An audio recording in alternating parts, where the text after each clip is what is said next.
What do you do when the night you expect to be full of joy turns into a nightmare? Serafina had just received the promotion of her dreams and couldn't wait to celebrate with her husband, Jasper, and his mother on their 5th wedding anniversary. But what was supposed to be a joyous occasion quickly turned into humiliation. Instead of applause, she was met with anger and a shocking betrayal. Jasper, in a fit of rage, threw the anniversary cake at her. The evening shattered in that moment, and Serafina realized that something had to change. Stay tuned to see how Serafina reclaims her life, and don't forget to subscribe for more incredible stories. A surge of excitement coursed through me as I thought about my latest promotion, and I couldn't wait to share the news with my husband Jasper and my mother-in-law, Mrs. Lancaster, on our 5th wedding anniversary. I imagined laughter, maybe a few toasts, and the warmth of celebration. But everything I expected for the night shattered beyond recognition. Instead of a joyous occasion, I was met with an anger so intense it left me breathless. In an unimaginable twist, Jasper stood up and, with one swift motion, grabbed the anniversary cake and threw it directly onto my head, leaving me drenched and stunned. The shock was overwhelming, but underneath the disbelief, something fierce and burning ignited within me. I couldn't just walk away from this toxic relationship. I needed revenge. Just weeks later, everything in my life began to change in ways I never saw coming. What followed left everyone speechless. My name is Serafina, a financial analyst living in Boston, and life truly can turn on a dime. I used to think everything was going according to plan. My life, my marriage, it all seemed perfect. But that night, on our 5th wedding anniversary, everything shifted. I remember it vividly. The golden light of the setting sun casting its glow over the city, while I buzzed with excitement. I had just received the promotion I had worked so hard for. It was a milestone I had been chasing for years. I prepared to share this success with Jasper and Mrs. Lancaster, eager for their support, hoping for a celebration full of smiles, laughter, and toasts to my hard work. The restaurant was chic, bathed in soft lighting, and the gentle clinking of glasses echoed around us. I looked around the table, appreciating the elegant surroundings and the company. Jasper had always been my greatest supporter, or so I thought. He smiled at me, his eyes bright with anticipation, as I gathered the courage to announce my news. "Jasper, Mrs. Lancaster," I said, heart pounding, "I have some fantastic news. I've been promoted to senior financial analyst." I waited for cheers, applause, or at least a few words of congratulations. Instead, I was met with suffocating silence. Mrs. Lancaster's expression darkened in an instant, and a cold shiver ran down my spine. "Is this why we raised him?" she spat, her voice venomous with disdain. "To be overshadowed by his wife's career?" I blinked, stunned by the sharpness of her response. Pride, support, even a simple smile, those were the reactions I had expected. Instead, I felt like I had just committed a crime. Jasper shifted uncomfortably in his seat, his eyes betraying the conflict tearing at him. He wanted to support me, but he was caught between his wife and his mother. "Mom, it's great news for Serafina. We should be celebrating her achievement," he said weakly, but his voice lacked any conviction, the words hollow in the air. Mrs. Lancaster wasn't finished. "What about starting a family, Serafina? Do you think a promotion can replace the joy of children?" Her words were like a knife cutting straight through me, and I felt a surge of anger rise within me. I took a slow, steadying breath, struggling to keep my composure. "I believe I can balance both my career and family, Mrs. Lancaster. This promotion means a lot to me." Jasper looked down at the table, avoiding my gaze. "Serafina, maybe we should consider what Mom's saying," he murmured, his tone cool and distant. My heart sank. This wasn't the supportive partner I thought I had married. "I can't just quit my job to meet your mother's expectations," I replied, trying to keep my voice steady. "I deserve respect for my hard work." The tension grew thick, and I could feel the eyes of other diners on us. Jasper's demeanor shifted, and I saw the frustration building. "You're being unreasonable, Serafina. You're my wife, not my competitor. Why can't you see that?" His words stung even more than any physical pain could. "This isn't a competition, Jasper. I'm trying to share my success with you. I replied, voice trembling, tears threatening to spill. Mrs. Lancaster leaned in, her gaze piercing. You need to think about what's best for this family, not just your career ambitions. I felt trapped. This is who I am, and I won't give it up, not for anyone. I snapped, anger and desperation fueling my words.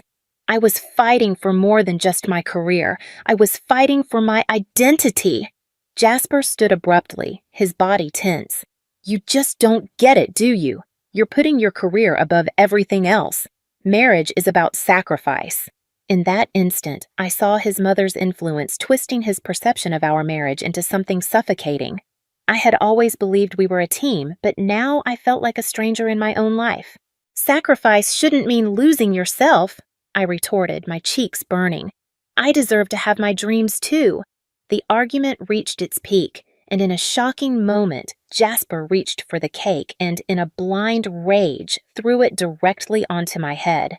Gasps echoed around the restaurant, silencing conversations. I stood there, covered in cake, feeling humiliated. For a moment, the world seemed to freeze. My heart pounded, and I felt the betrayal sting more than any physical pain.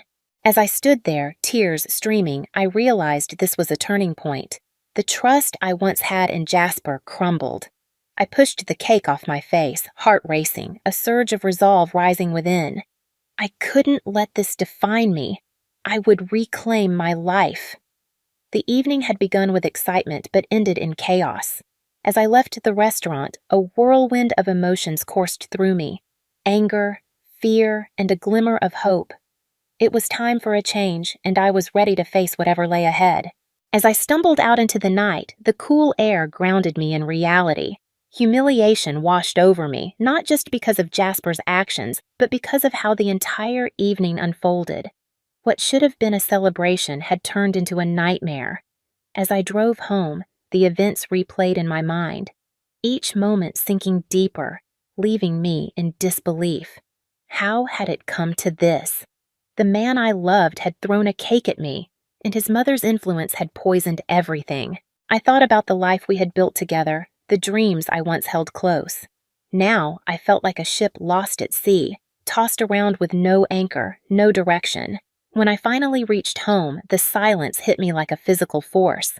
I dropped my keys on the counter, feeling the weight of the moment, still stunned by what had just happened.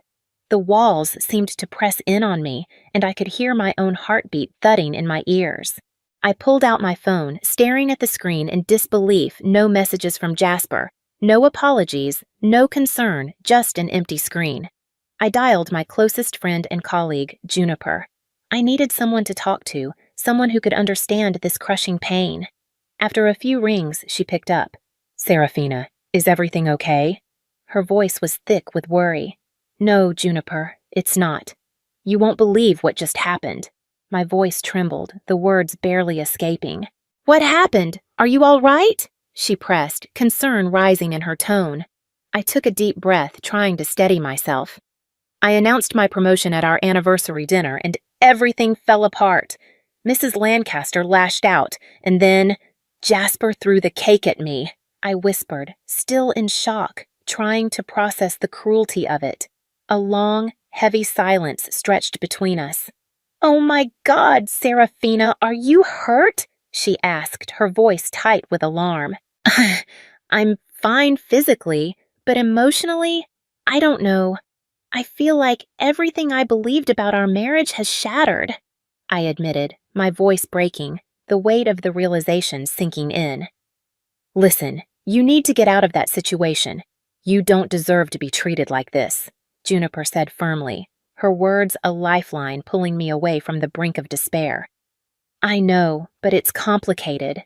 We've been together for years, and I thought we were happy, I replied, my voice cracking under the weight of emotion. Sometimes the people we love can change, especially under pressure. You need to think about what's best for you now, she urged, her voice gentle but resolute. A wave of realization washed over me as I listened. I had sacrificed so much for this relationship, giving more than I should have, and now I was left feeling empty, lost, and alone. I think I need to talk to a divorce attorney, I whispered, The words foreign but strangely liberating, like a door finally opening after being locked for so long. "Do it. I'll be here for you every step of the way," Juniper assured me, her voice strong with support. "You deserve happiness." When I hung up, a mix of fear and determination settled inside me. The thought of taking that step terrified me, but for the first time in a long while, I felt empowered. I knew I had to reclaim my life, and that meant making decisions I never thought I'd have to make. The next morning, I woke up with a heavy heart but a clearer mind. The path ahead wasn't easy, but it was mine to walk. I picked up the phone and called the divorce attorney Juniper had recommended. "Hello, my name is Serafina. I need to file for divorce," I said as soon as the call connected. "Understood. Can you come in this afternoon to discuss the details?" the attorney replied. "Yes, I'll be there," I responded, hanging up with a sense of resolve. I was taking control one step at a time. At work, I tried to maintain a sense of normalcy, but I felt the weight of the previous night's events pressing down on me. My boss, Mr. Jasperson, noticed my distraction during the morning meeting. "Serafina, is everything all right? You seem a bit off today," he asked gently.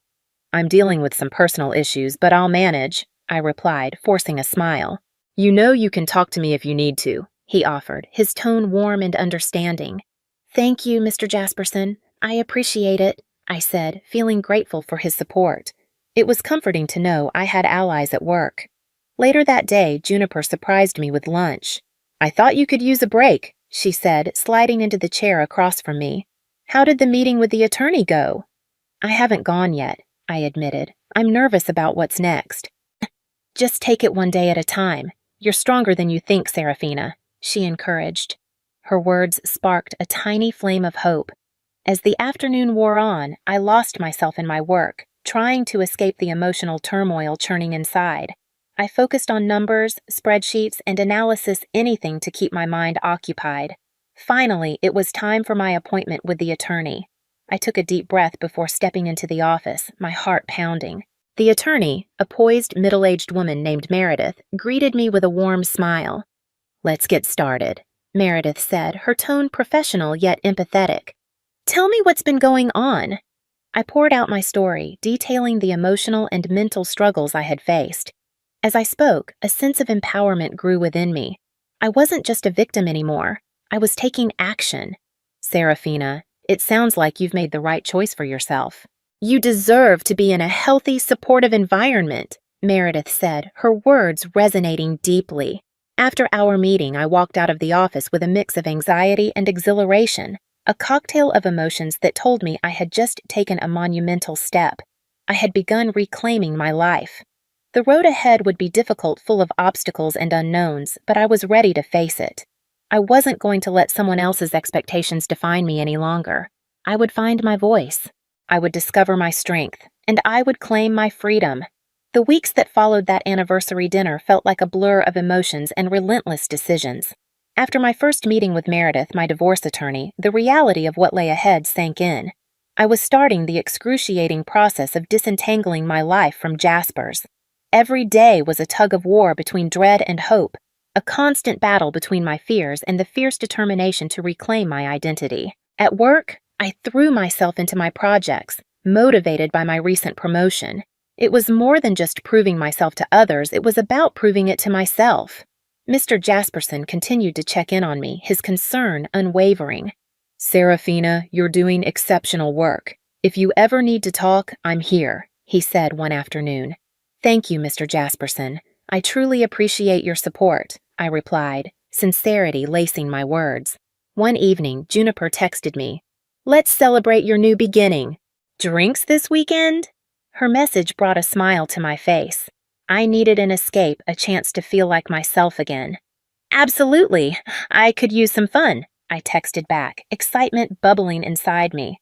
That Saturday, we met at a lively bar downtown. The atmosphere was warm and inviting, and as I stepped inside, I felt an instant rush of energy. Juniper waved from a corner table, and I joined her, feeling the weight of the past few weeks begin to lift. "Cheers to new beginnings," Juniper exclaimed, her glass raised high. "To new beginnings," I echoed, our glasses clinking together with a satisfying sound. We spent the night chatting about work, my promotion, and the future. I shared my plan to start a mentorship program for young women in finance. I want to help them navigate the challenges I faced, I confided.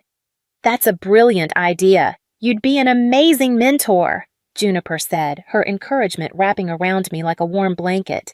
As the evening wore on, I felt lighter, more like myself again. I was rediscovering my passions, reconnecting with dreams I had almost forgotten. The laughter, the camaraderie with Juniper, it was everything I needed to reignite my spirit. The following week, I met Rachel, an industry contact who had invited me to speak at an upcoming conference.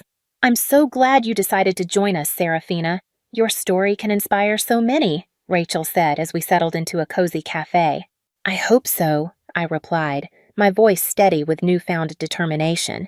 I want to empower others to find their voices. As the conference date approached, I meticulously prepared my speech, weaving in the lessons I had learned. The night before, I practiced in front of the mirror, a blend of nerves and excitement swirling within me. On the day of the conference, as I stood backstage waiting for my turn, I took a deep breath, reminding myself of how far I had come. When the host introduced me, I stepped onto the stage, greeted by a round of applause from the packed auditorium. Thank you for having me, I began, scanning the sea of faces. I stand here today not as a victim, but as someone who chose to reclaim her life and use her experience to empower others. My journey wasn't easy, but it taught me that our voices matter. We deserve to be heard, to be seen, and to chase our dreams unapologetically. I shared my story, the highs and lows, the pain and the victories. As I spoke, I felt a sense of purpose infuse every word.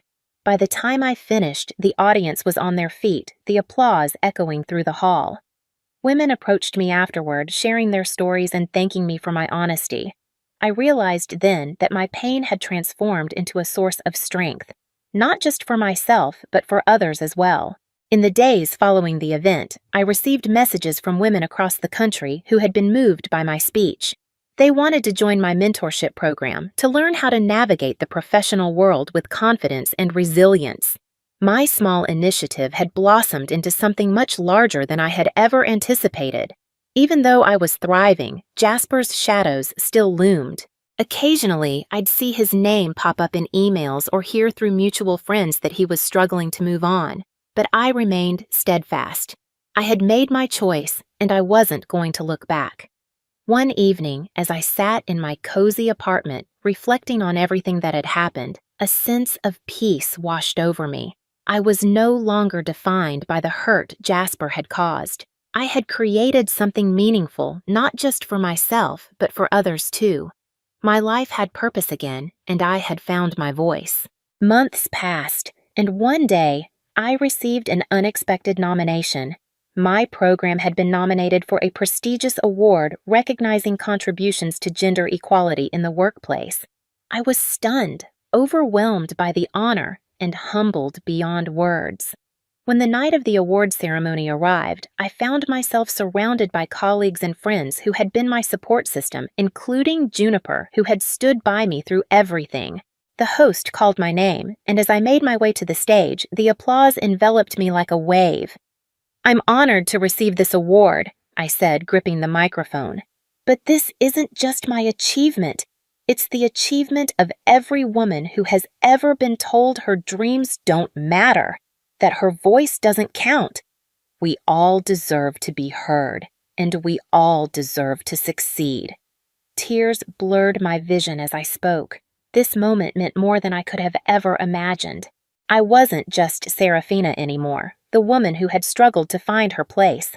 I was Serafina, a mentor, an advocate, a beacon of hope for those still searching for theirs. As I stepped off the stage, Juniper wrapped me in a tight hug. "You did it," she whispered, her voice thick with emotion. "We did it," I corrected, smiling through my happy tears. "I couldn't have done this without you." In the months that followed, my life continued to unfold in ways I hadn't imagined. The mentorship program expanded, reaching more young women eager to learn and grow.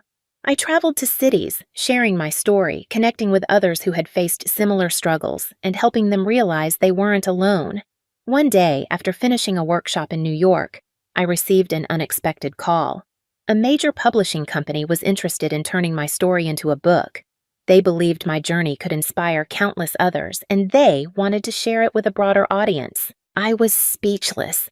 Writing a book had never crossed my mind, but this opportunity felt like the culmination of everything I had worked toward. I agreed, and soon I found myself poring over my experiences, each chapter a testament to resilience and growth. When the book was published, the response was overwhelming. Readers from around the world reached out, sharing how my story had given them hope and courage. That moment made me realize that I had turned a painful chapter of my life into something truly positive. The book's success opened new doors for me. I was invited to speak on television, attend major events, and consult with companies on how to create more inclusive work environments. My life, once broken and uncertain, had transformed into a journey of purpose, strength, and empowerment. Years passed, and one sunny afternoon, I stood in front of a room filled with eager young women at a mentorship event. As I looked at their faces, it hit me. I had come so far. The woman who had once been humiliated, cast aside, was now a symbol of resilience. I had reclaimed my life, rediscovered my voice, and in the process had become a guiding light for others. Looking out at the sea of faces, pride and gratitude swelled in my chest. "Remember," I said, my voice strong and unwavering, "your story is yours to write. Don't let anyone take that from you. Chase your dreams, speak your truth, and never settle for anything less than what you deserve." The room erupted in applause, and as I stood there, I knew this was just the beginning. My story wasn't just about overcoming a toxic relationship. It was about rediscovering who I was and using that strength to build something beautiful. I stood there, surrounded by hope, and felt a deep sense of peace. The future was wide open, and I was ready to embrace every challenge and triumph that lay ahead. What do you do when the person you love turns on you, shattering everything you believed about your marriage? When your biggest achievement is met with rage instead of celebration, and your world is suddenly turned upside down by betrayal? Serafina's moment of triumph, her long-awaited promotion, was supposed to be a victory. But instead, it became the catalyst for everything she feared. The humiliation she endured that night wasn't just a shattered cake. It was the destruction of her trust, her love, and her identity within a marriage she thought was solid. The anger, the betrayal, the coldness, it was all too much. But Serafina refused to let it define her. With one phone call to her friend Juniper, everything began to change. She took the first step toward reclaiming her life, and every moment since has been about rebuilding herself, about rising from the ashes of her broken marriage and finding a new sense of purpose. Serafina's journey wasn't easy. It was filled with uncertainty, pain, and moments of doubt. But through her determination, she turned her pain into power, becoming a beacon of strength for other women who had faced similar struggles. Her story transformed, and now she's an inspiration, a mentor, a speaker, an author, living proof that no matter what life throws at you, you can always rebuild and reclaim your power. So what would you do if you found yourself in Serafina's shoes? Would you stay, try to make it work? Or would you find the strength to walk away and create a life that truly reflects your worth? Let's talk about it in the comments. And if you found inspiration in this story, don't forget to like, share, and subscribe for more empowering stories like Serafina's.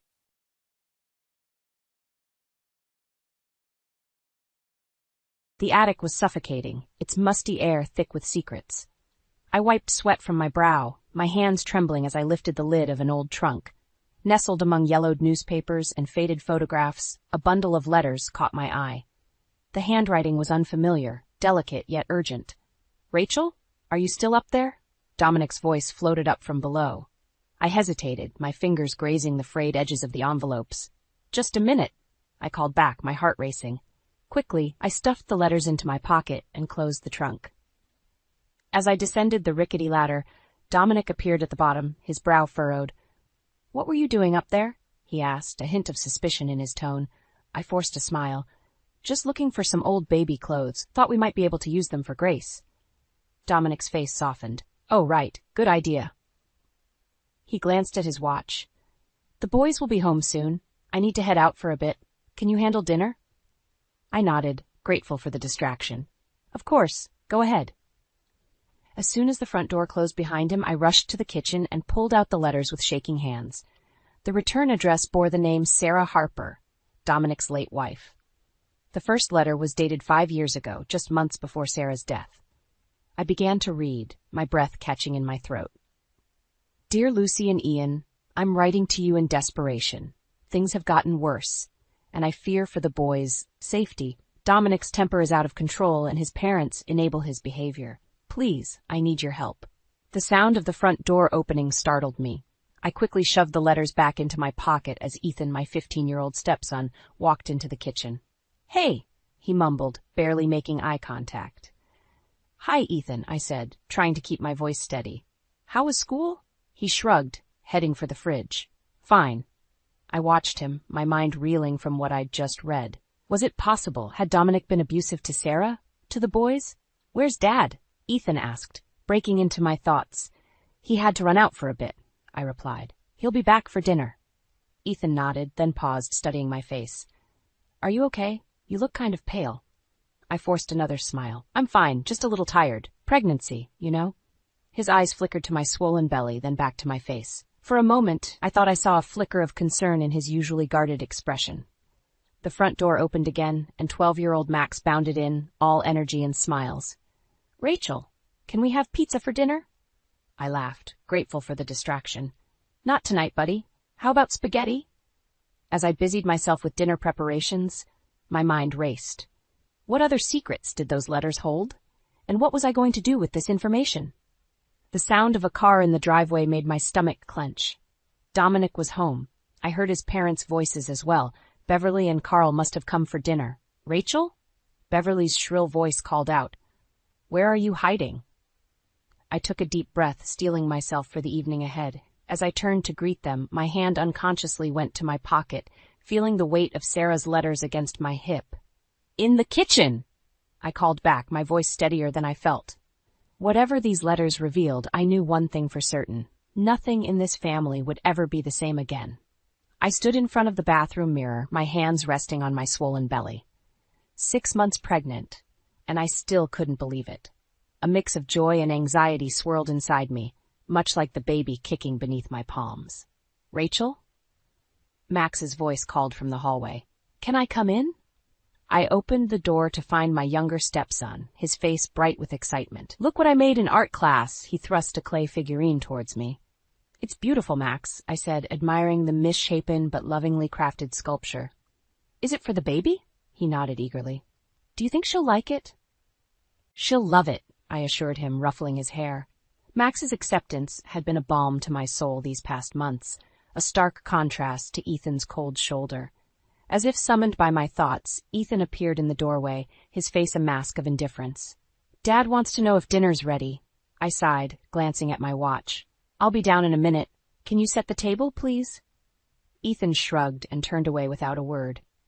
Max gave me an apologetic look before scampering after his brother. Downstairs, I found Dominic in his study, buried in paperwork.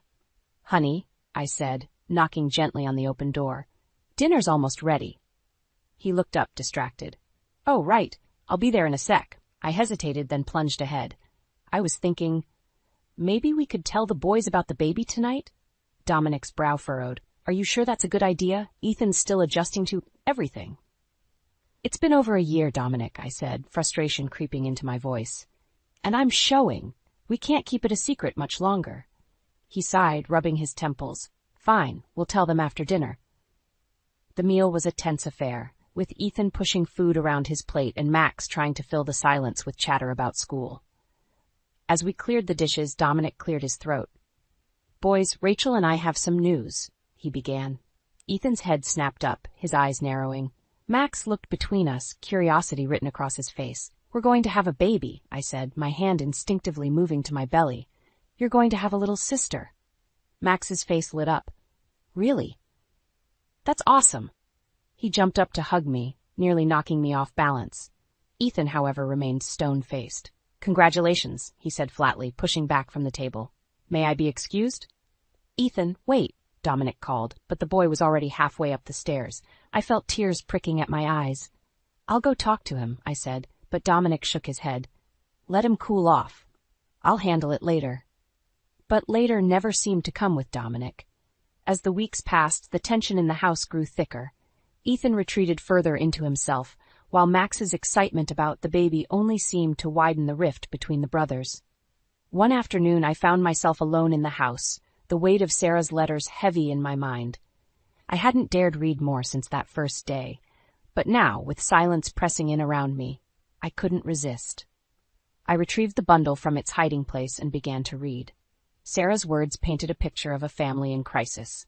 Dominic's temper, his parents' interference, her growing fear for her children's well-being. Tears streamed down my face as I read the final letter, dated just days before Sarah's death. If anything happens to me, she wrote, please, Lucy and Ian, take care of my boys. Don't let them forget that they're loved. The sound of the front door slamming jolted me back to reality. I quickly hid the letters as Ethan stormed into the kitchen. Ethan? I called, my voice shaky. Is everything okay?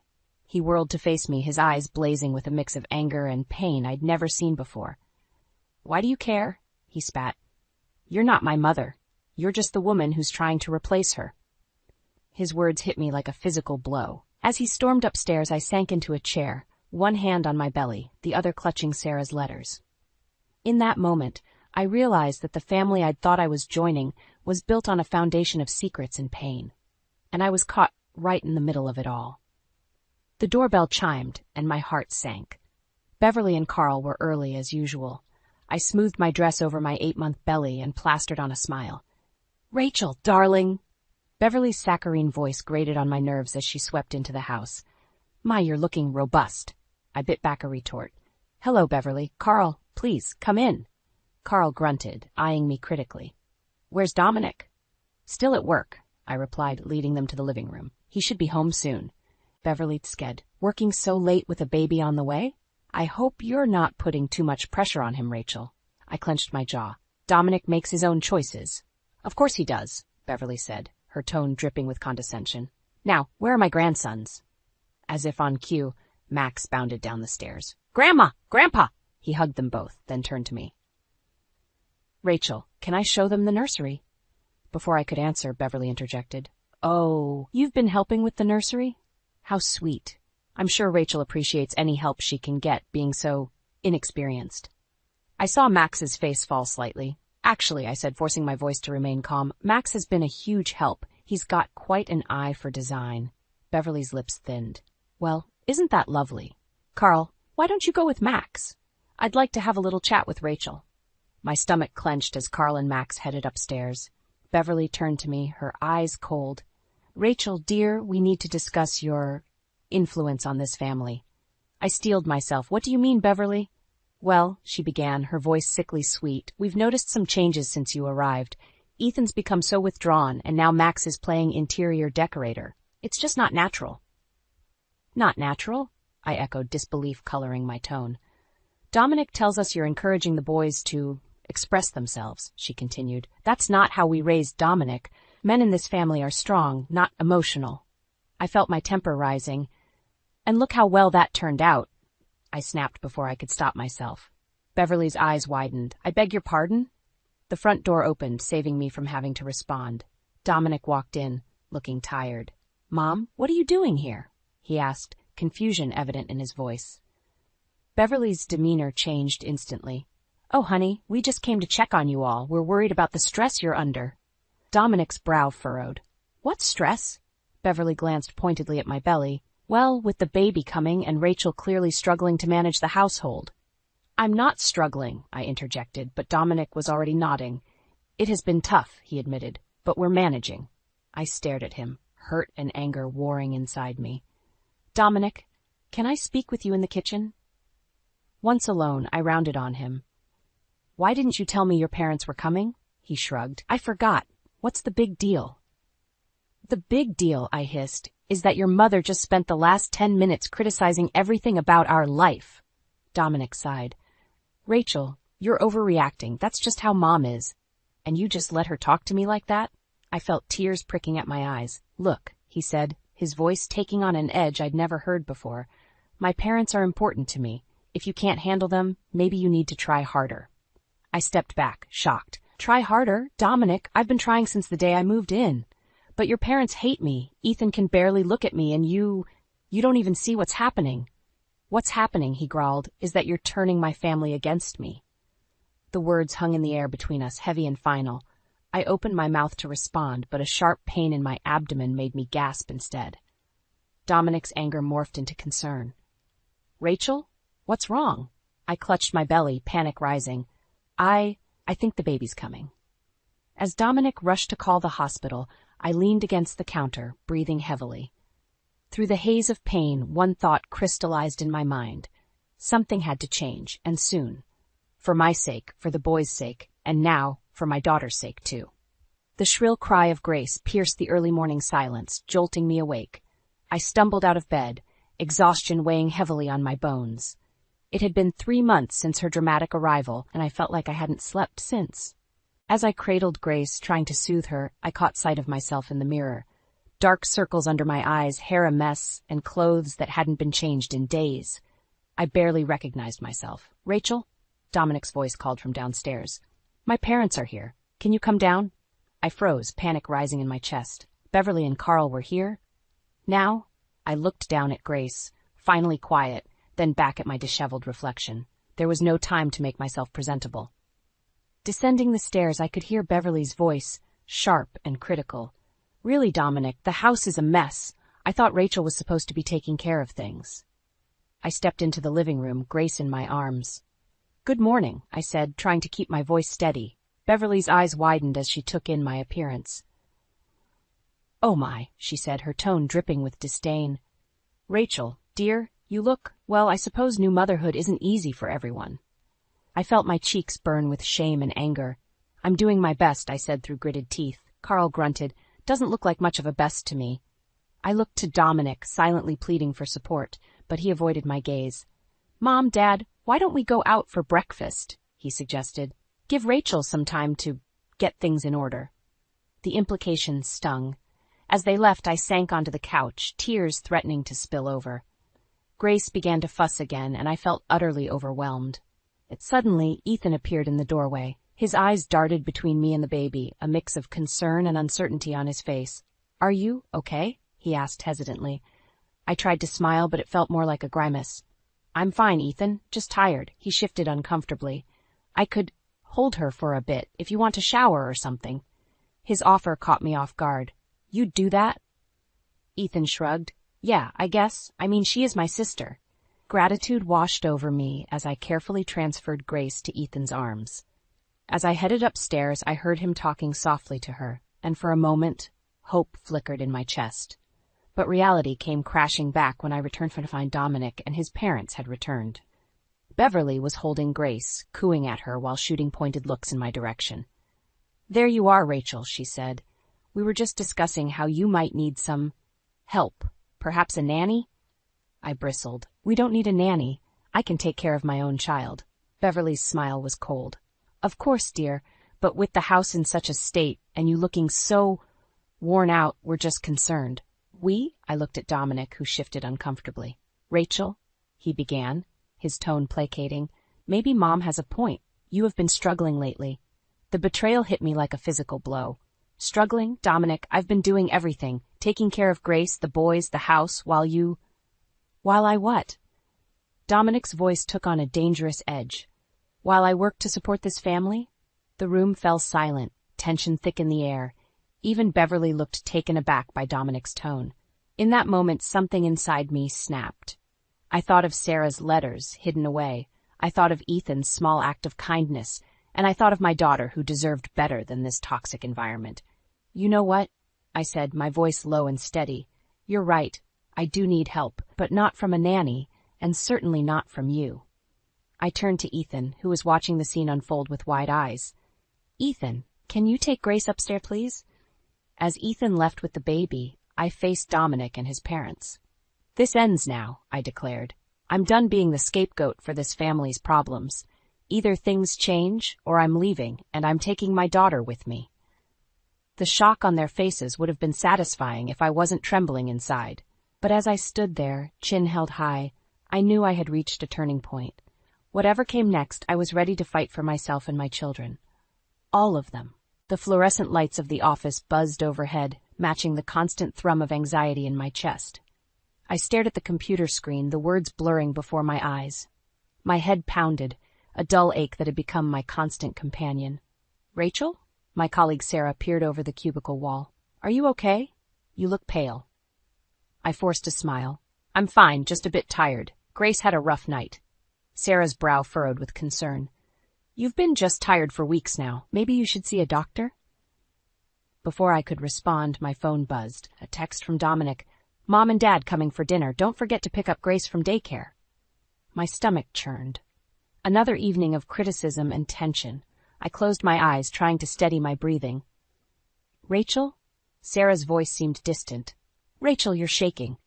I opened my eyes to find the room spinning. Suddenly, the floor rushed up to meet me. I came to on a couch in the break room, surrounded by concerned faces. Our HR manager, Linda, knelt beside me. "Rachel, we've called an ambulance. You fainted," she explained gently. Panic surged through me. "No, I can't go to the hospital. I have to pick up Grace and dinner." "Your health comes first," Linda insisted. "We've contacted your husband. He's on his way to the hospital." The next few hours passed in a blur of tests and questions. When the doctor finally entered my room, his expression was grave. "Mrs. Harper, your blood pressure is dangerously high. You're showing signs of severe stress and exhaustion. If you don't make some significant changes, you're at risk for serious complications." I nodded numbly, barely registering his words. All I could think about was Grace and the boys and the mountain of tasks waiting for me at home. The door burst open and Dominic rushed in, followed closely by Beverly and Carl. My heart sank at the sight of them. "Rachel, what happened?" Dominic demanded. "Why didn't you tell me you were sick?" Before I could answer, Beverly chimed in. "I knew she couldn't handle it all." "Dominic, this is what happens when you let a career woman try to run a household."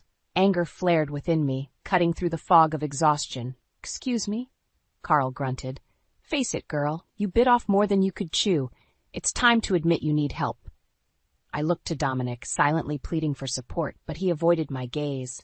"Maybe they're right, Rachel. You're clearly overwhelmed." Something inside me snapped. "Overwhelmed? Of course I'm overwhelmed. I'm working full-time, taking care of an infant and 2 teenagers, managing a household, and dealing with constant criticism from your parents. And where have you been, Dominic? Where's your support?" The room fell silent. Dominic's face flushed with anger and embarrassment. "That's not fair, Rachel. I work hard to provide for this family." "And I don't?" I shot back. "When was the last time you got up for a 3 a.m. feeding, or helped with homework, or stood up to your parents when they belittle me?" Beverly gasped. "How dare you speak to him like that? After everything we've done for you." "Enough!" I shouted, surprising even myself. "I'm done. I'm done trying to please everyone while sacrificing my own health and happiness." I turned to Dominic, my voice shaking but resolute. "Things need to change, Dominic. Either we get counseling and you start setting boundaries with your parents, or what?" Dominic's voice was dangerously low. I took a deep breath, the weight of my next words hanging in the air. "Or I'm leaving, and I'm taking Grace with me." The stunned silence that followed was broken only by the steady beep of the heart monitor. In that moment, staring into Dominic's shocked face, I knew there was no going back. Whatever came next, I had to prioritize my health and my children's well-being. The time for compromise was over. Now, it was time to fight. I stood in the kitchen, mechanically stirring a pot of soup, my mind a whirlwind of thoughts. The house was eerily quiet. Dominic had taken Grace to his parents for the day, a thinly veiled attempt to give me a break after my hospital scare. But the silence only amplified my inner turmoil. A soft knock on the doorframe startled me. I turned to see Ethan hovering uncertainly in the doorway. "Rachel?" His voice was hesitant. "Can we talk?" I nodded, surprised. "Of course. Come in."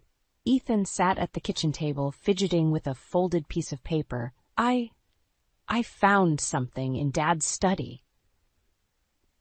My heart raced as he unfolded the paper. It was a letter, the handwriting achingly familiar, Sarah's handwriting. "It's from my mom," Ethan said, his voice cracking. "She wrote it right before she died. I think you should read it." With trembling hands, I took the letter. As I read, Sarah's words burned into my mind. "Dominic, if you're reading this, I'm gone. I can't take it anymore. The anger, the control, the fear. I'm leaving and I'm taking the boys with me. Your parents have poisoned our family for too long. I won't let them do to our children what they did to you. I'm sorry I couldn't be stronger. Please find help, break the cycle, for our boys' sake. I looked up at Ethan, tears blurring my vision. Oh, Ethan, I'm so sorry. She never got to leave. The accident, it wasn't an accident, was it? The weight of this revelation crashed over me. Suddenly everything, Dominic's temper, his parents' interference, the boy's pain, clicked into horrifying focus. Ethan, I said, my voice shaking, I need you to listen to me. What's happening in this family isn't right. It wasn't right for your mother, and it's not right for us now. Ethan nodded, tears streaming down his face. I know, I've known for a while. I didn't know what to do. I took a deep breath, steeling myself for what I was about to say. I'm going to leave your father, and I want to take you, Max, and Grace with me. Ethan's eyes widened. You do that? Even for us? Of course, I said, reaching out to squeeze his hand. You're my family too, Ethan. All of you. Just then we heard the front door open. Dominic's voice called out, Rachel? We're home. Panic flashed across Ethan's face. I quickly folded the letter and slipped it into my pocket. It's okay, I whispered. We'll figure this out. Dominic appeared in the doorway, Grace in his arms. His eyes narrowed as he took in the scene before him. What's going on here? I stood up, my heart pounding but my resolve firm. Dominic, we need to talk about everything. His face darkened. Everything? What's that supposed to mean? It means, I said, my voice steadier than I felt, that I know about Sarah, about what really happened, and I'm not going to let history repeat itself. The color drained from Dominic's face. He set Grace down, his movements suddenly jerky and aggressive. You don't know anything, he snarled. I know enough, I shot back, and I'm done pretending. This ends now, Dominic, for all our sakes.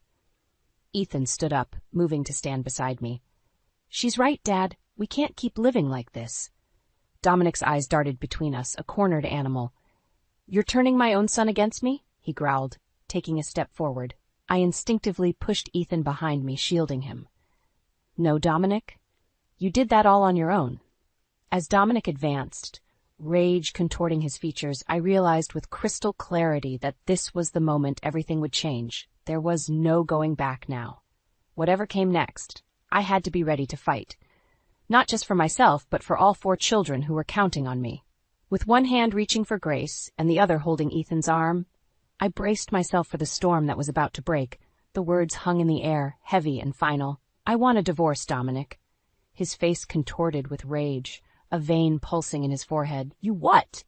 I stood my ground, heart racing but voice steady. You heard me. I'm leaving and I'm taking the children with me. Dominic's laugh was cold, mirthless. You think you can just walk away? Take my kids? Our kids, I corrected. And yes, I can. I will. His eyes darted to Ethan, who stood beside me, then to Max, who had appeared in the doorway, drawn by the commotion. Boys, Dominic said, his voice dangerously calm. Go to your rooms, now. Neither moved. Max spoke up, his voice trembling but determined. No, Dad. We're staying with Rachel. Dominic's facade cracked. What did you say to them? He snarled at me. How dare you turn my own children against me? We made our own choice, Ethan said. We know what you did to Mom, what you've been doing to all of us. The color drained from Dominic's face. You don't know anything, he hissed. We know enough, I said, pulling Sarah's letter from my pocket.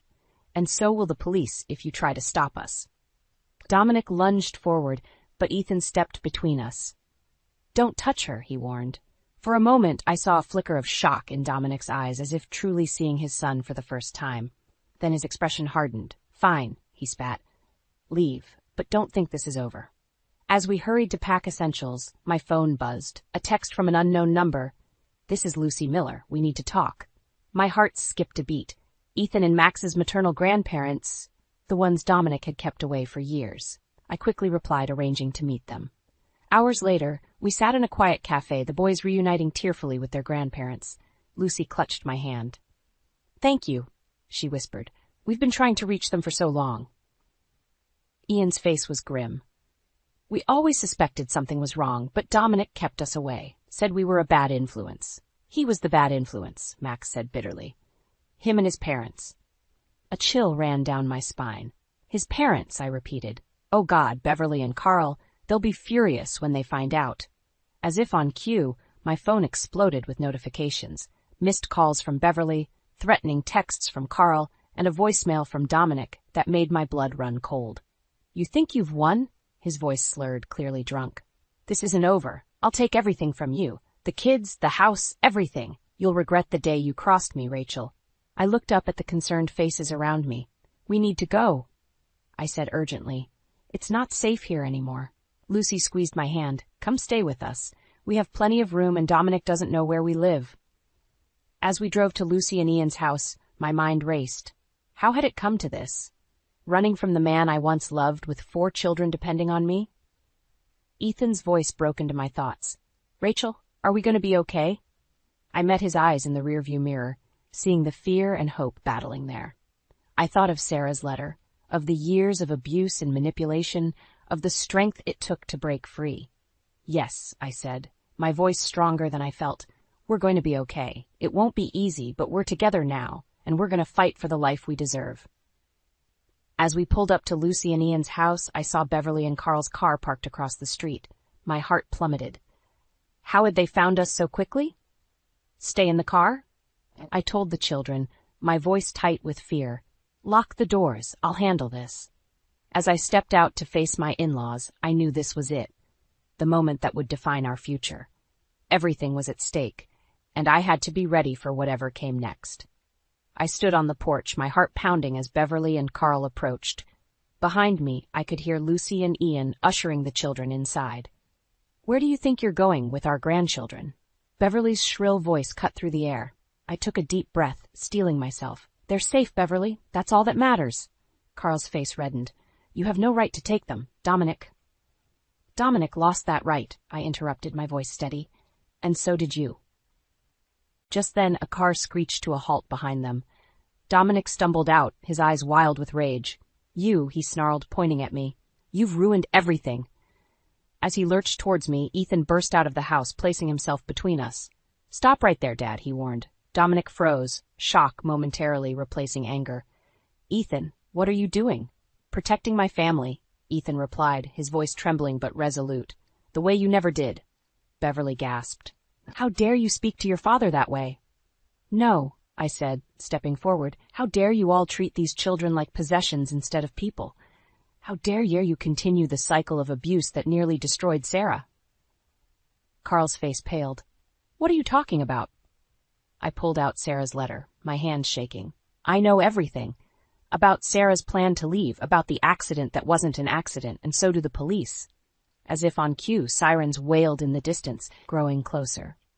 Dominic's face contorted with fury and fear. You bitch, he spat. You'll pay for this. He lunged forward, but Ethan was quicker. In a move that spoke of years of pent-up anger, he shoved his father back. Dominic stumbled, falling hard on the pavement. As the police cars pulled up, everything seemed to move in slow motion. Officers swarmed around us, separating Dominic and his parents from the rest of us. I watched as they were handcuffed and read their rights, feeling a strange mix of relief and sadness. Max appeared at my side, slipping his hand into mine. Is it over? He asked, his voice small. I squeezed his hand. Yes, sweetheart, it's over. Hours later, after statements had been given and plans set in motion, we sat in Lucy and Ian's living room. Grace slept peacefully in my arms, while Ethan and Max leaned against me on either side. What happens now? Ethan asked, his voice heavy with exhaustion. I looked around at the faces of our newfound family, Lucy and Ian beaming with joy at being reunited with their grandsons, the boys finally free from the weight of secrets and fear, and little Grace innocent and unaware of the seismic shift in our world. Now, I said, my voice thick with emotion, we heal. We build a new life, one filled with love and honesty and support. Lucy reached out, squeezing my hand. You're not alone in this, Rachel. We're all here for you and the children. I felt tears welling up, but for the first time in years they were tears of relief and hope. Thank you, I whispered. All of you, for being brave, for standing up for what's right. As the evening wore on, plans were made. Lucy and Ian offered us a place to stay until we could get back on our feet. We talked about therapy, about legal proceedings, about rebuilding our lives. Later that night, as I tucked the children into bed, Ethan caught my hand. Rachel? he said softly. I'm sorry I was so hard on you before. You saved us, just like Mom tried to do. I felt my heart swell with love and pride. Oh, Ethan, I said, pulling him into a hug. You saved us too. We all did together. As I closed their bedroom door, I paused in the hallway, overwhelmed by the events of the day. The road ahead wouldn't be easy, but for the first time in years, I felt hope blooming in my chest. We had broken free from the cycle of abuse and silence. We had chosen love over fear, truth over lies, and in doing so, we had found not just safety, but a true family, one built on trust, respect, and unconditional love. As I settled into bed, exhausted but at peace, I knew that whatever challenges lay ahead, we would face them together. Our journey of healing had only just begun, but we were finally on the right path, and that, I realized, was the greatest victory of all.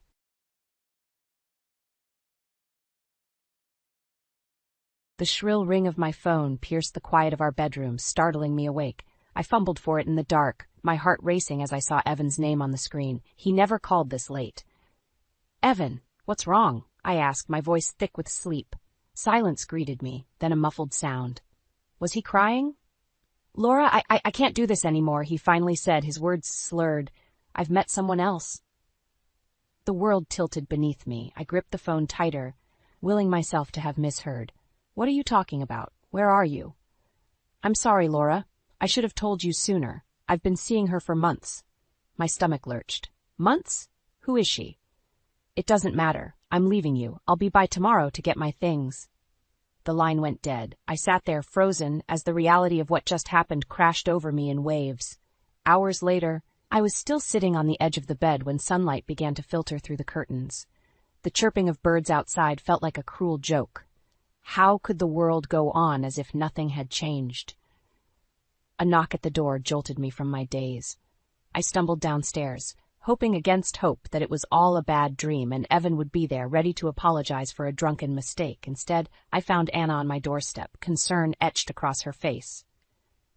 Laura? You look awful. What happened? I crumpled into her arms, finally letting the tears flow. Between sobs, I managed to choke out, Evan, he's leaving me. He's been cheating.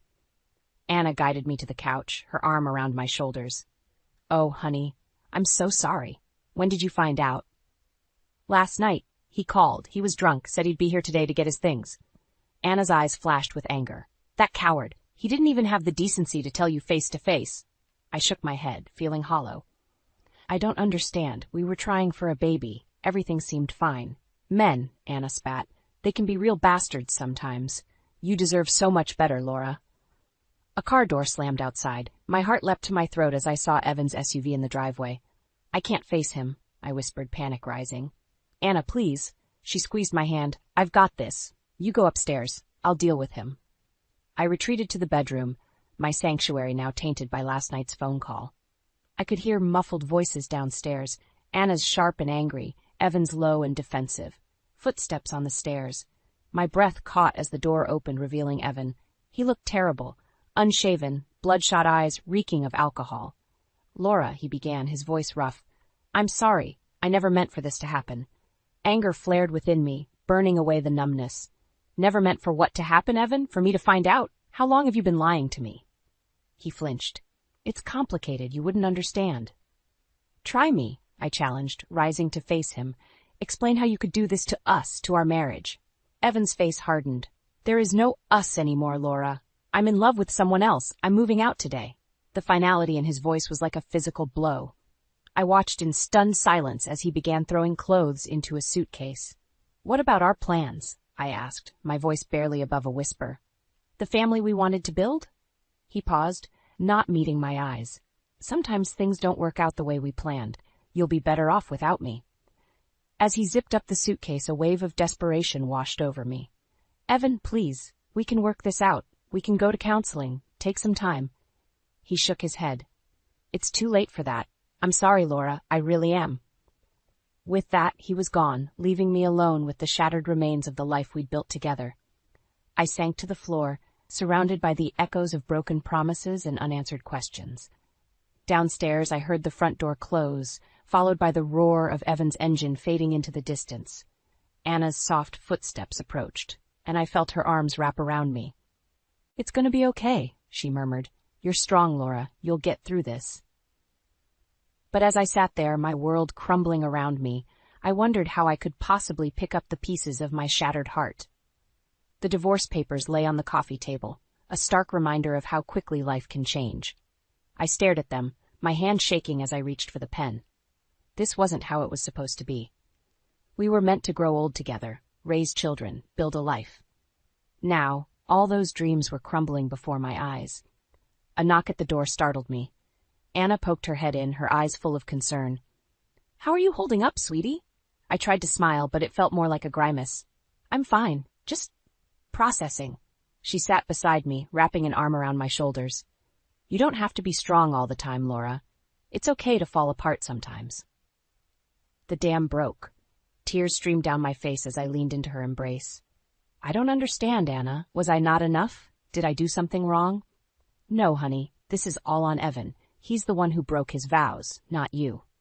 As if summoned by his name, my phone buzzed with a text from Evan. "We need to talk. Can I come over?" I showed Anna the message, my stomach churning. She frowned. "You don't owe him anything, Laura, but if you want to hear him out, I'll stay with you." Taking a deep breath, I typed a reply. "Fine. Be here in an hour." The next 60 minutes crawled by. I paced the living room, rehearsing what I'd say, trying to steel myself against whatever excuses or manipulations Evan might throw my way. When the doorbell rang, my heart leapt into my throat. Anna squeezed my hand before I went to answer it. Evan stood on the porch, looking more put together than the last time I'd seen him. The familiar scent of his cologne hit me, bringing a rush of memories I quickly pushed aside. "Laura," he said, his voice soft, "thank you for seeing me." I stepped back, letting him in, but maintaining my distance. "What do you want, Evan?" He glanced at Anna, then back to me. "Can we talk privately?" "Anything you have to say, you can say in front of Anna," I replied, crossing my arms. Evan sighed. "Fine. Look, I've been doing a lot of thinking. I made a terrible mistake. I want to come home to work things out." The words I'd longed to hear just days ago now rang hollow. "And what about her, the woman you've been seeing?" He had the decency to look ashamed. "It's over. It was never serious.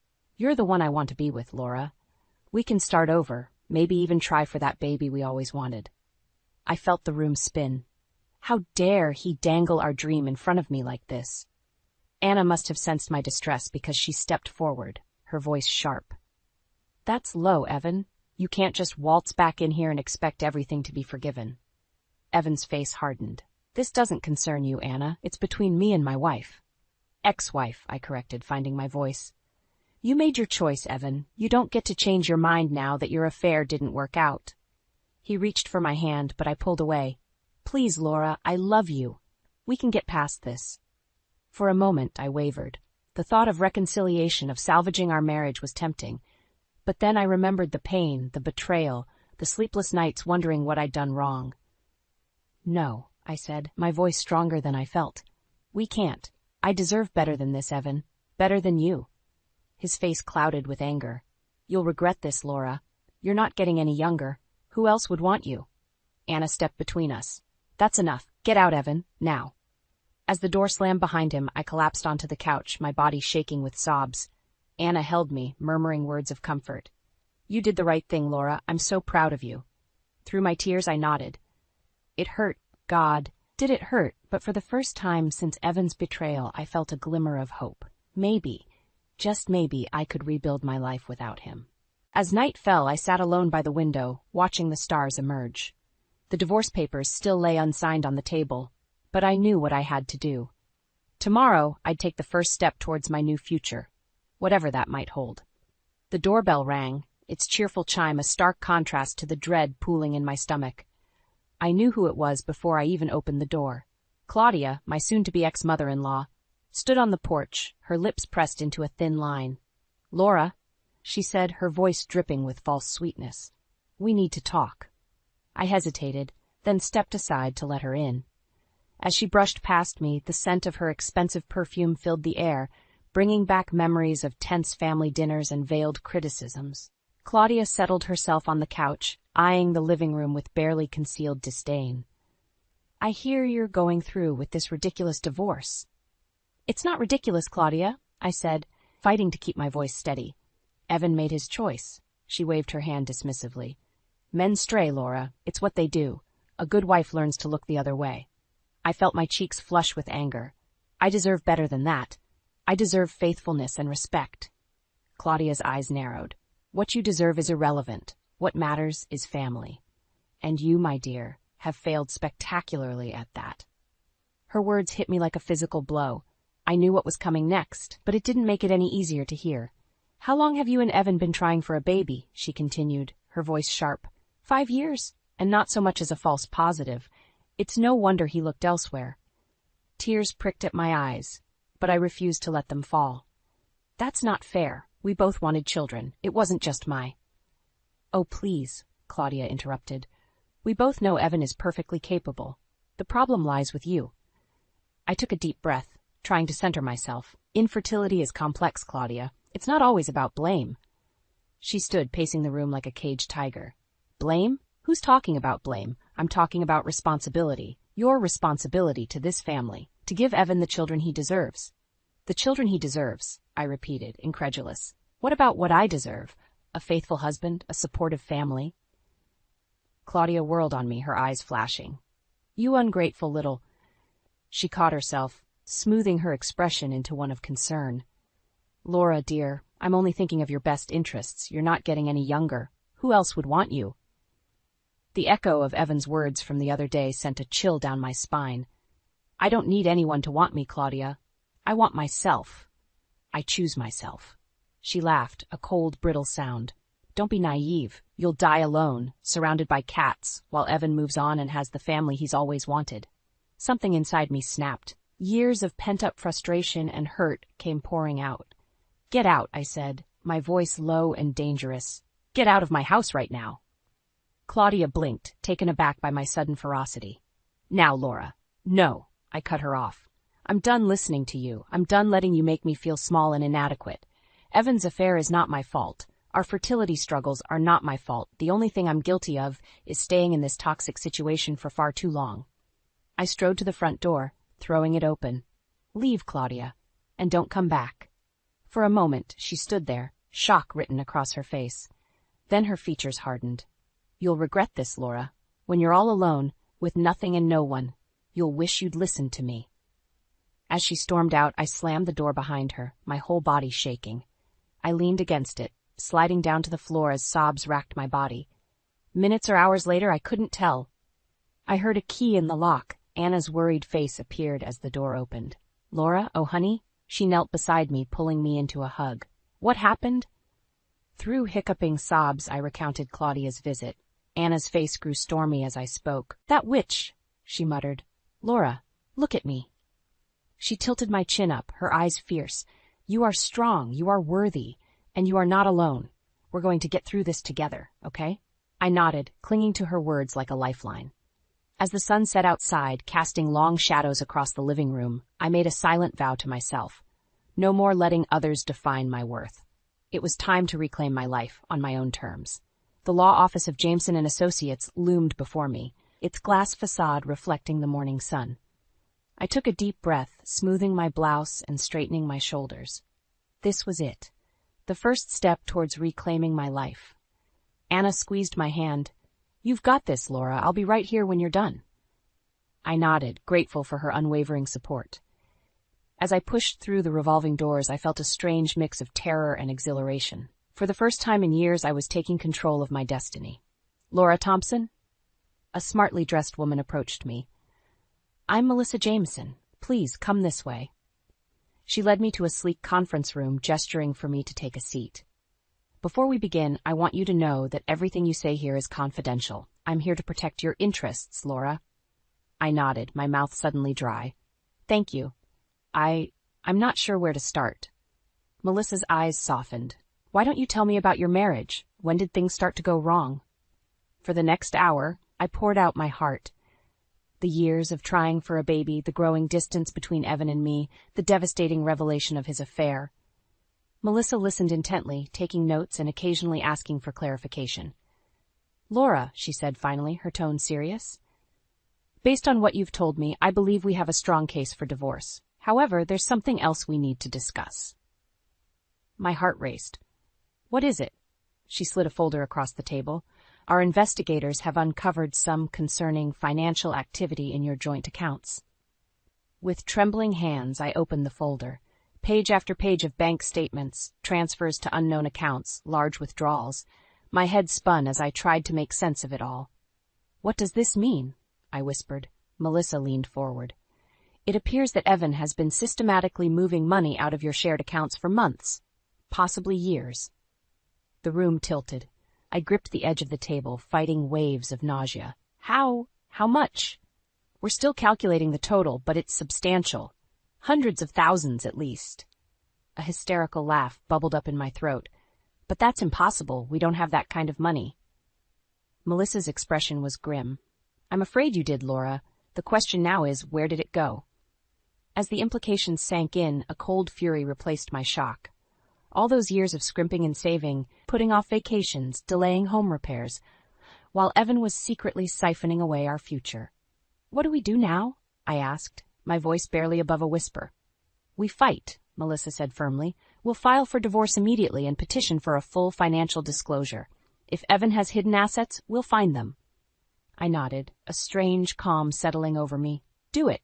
I want everything he took from me."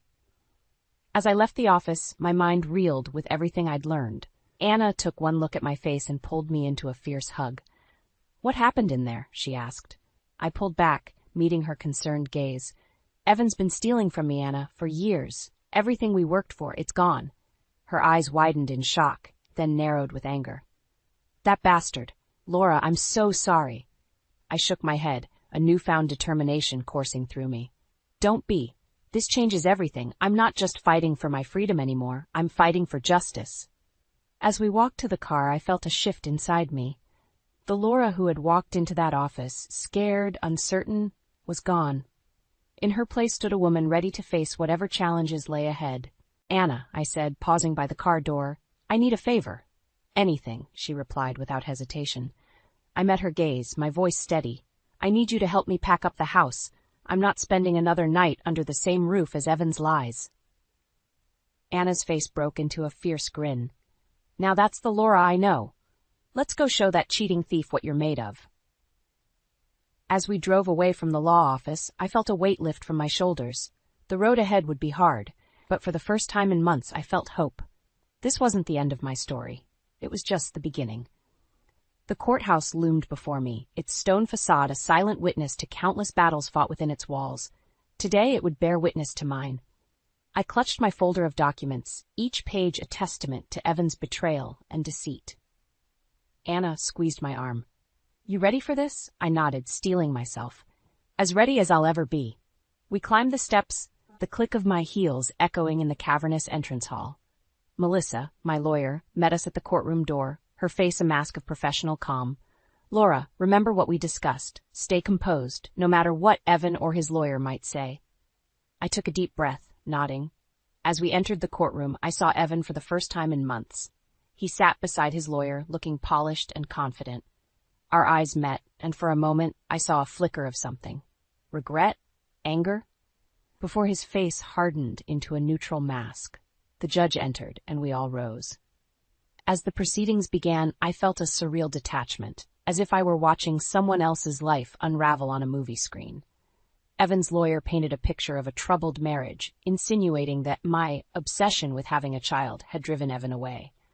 I gripped the edge of the table, willing myself to stay calm as he twisted our years of struggle into a weapon against me. When it was Melissa's turn, she methodically dismantled their arguments, presenting evidence of Evan's infidelity and financial misconduct. I watched Evan's face as bank statements and text messages were entered into evidence, his cool facade cracking under the weight of his exposed lies. "Your Honor," Melissa said, her voice steady, "my client has suffered not only the emotional trauma of her husband's infidelity, but also significant financial harm. We are requesting full disclosure of all assets and a fair division of marital property." Evan's lawyer jumped up. "Objection, Your Honor. My client denies any financial wrongdoing. Mrs. Thompson's claims are baseless and vindictive." The judge peered over his glasses. "Overruled. Mr. Thompson, given the evidence presented, the court orders a full financial audit." You have 30 days to provide a complete accounting of all assets and transactions for the past 5 years. I exhaled slowly, relief washing over me, but my moment of triumph was short-lived. Your Honor, Evan's lawyer interjected, in light of these unfounded accusations, my client is amending his petition. We're seeking full ownership of the marital home and a larger share of joint assets to compensate for the damage to Mr. Thompson's reputation. The room spun. Our home, the one we'd lovingly restored together, where I'd imagined raising our children, now another battleground in this war. As the judge called a recess, Evan approached me, his voice low. Laura, don't do this. We can still work things out. Remember all we've been through together. I met his gaze, searching for any trace of the man I'd once loved. You're right, Evan. I do remember everything we've been through. That's why I know this is the only way forward. His face darkened. You'll regret this. When you're alone, with nothing, you'll wish you'd listened to reason. As he walked away, I felt a strange sense of calm settle over me. For the first time, I saw Evan clearly, not as the man I'd loved, but as the manipulator he'd become. Outside the courtroom, Anna and Melissa huddled around me. Laura, are you okay? Anna asked, her eyes full of concern. I straightened my shoulders, a new resolve burning within me. I'm more than okay. I'm ready to fight. Melissa nodded approvingly. That's what I like to hear. But Laura, you should know. This is going to get uglier before it gets better. Are you prepared for that? I thought of our home, filled with memories both bitter and sweet. I thought of the years spent trying to build a family, only to have it all crumble beneath me. And I thought of the future. Uncertain, yes, but full of possibilities I'd never dared to imagine before. I'm prepared, I said, my voice steady. Whatever it takes, I'm going to reclaim my life. Evan took enough from me. He doesn't get to take my future, too. As we left the courthouse, the sun breaking through the clouds felt like a sign. The road ahead would be hard, but for the first time in years, I felt truly free. The divorce wasn't an end. It was a beginning. My beginning. 2 years after the divorce, I stood in front of the mirror, adjusting my dress. The woman staring back at me was almost unrecognizable, confident, radiant, and genuinely happy. I touched the delicate pendant Randy had given me on our 6-month anniversary, a symbol of our new beginning. You look beautiful, Mom, came a voice from the doorway. I turned to see Lily, Randy's 12-year-old daughter, smiling at me. My heart swelled with love for this child who had accepted me so readily into her life.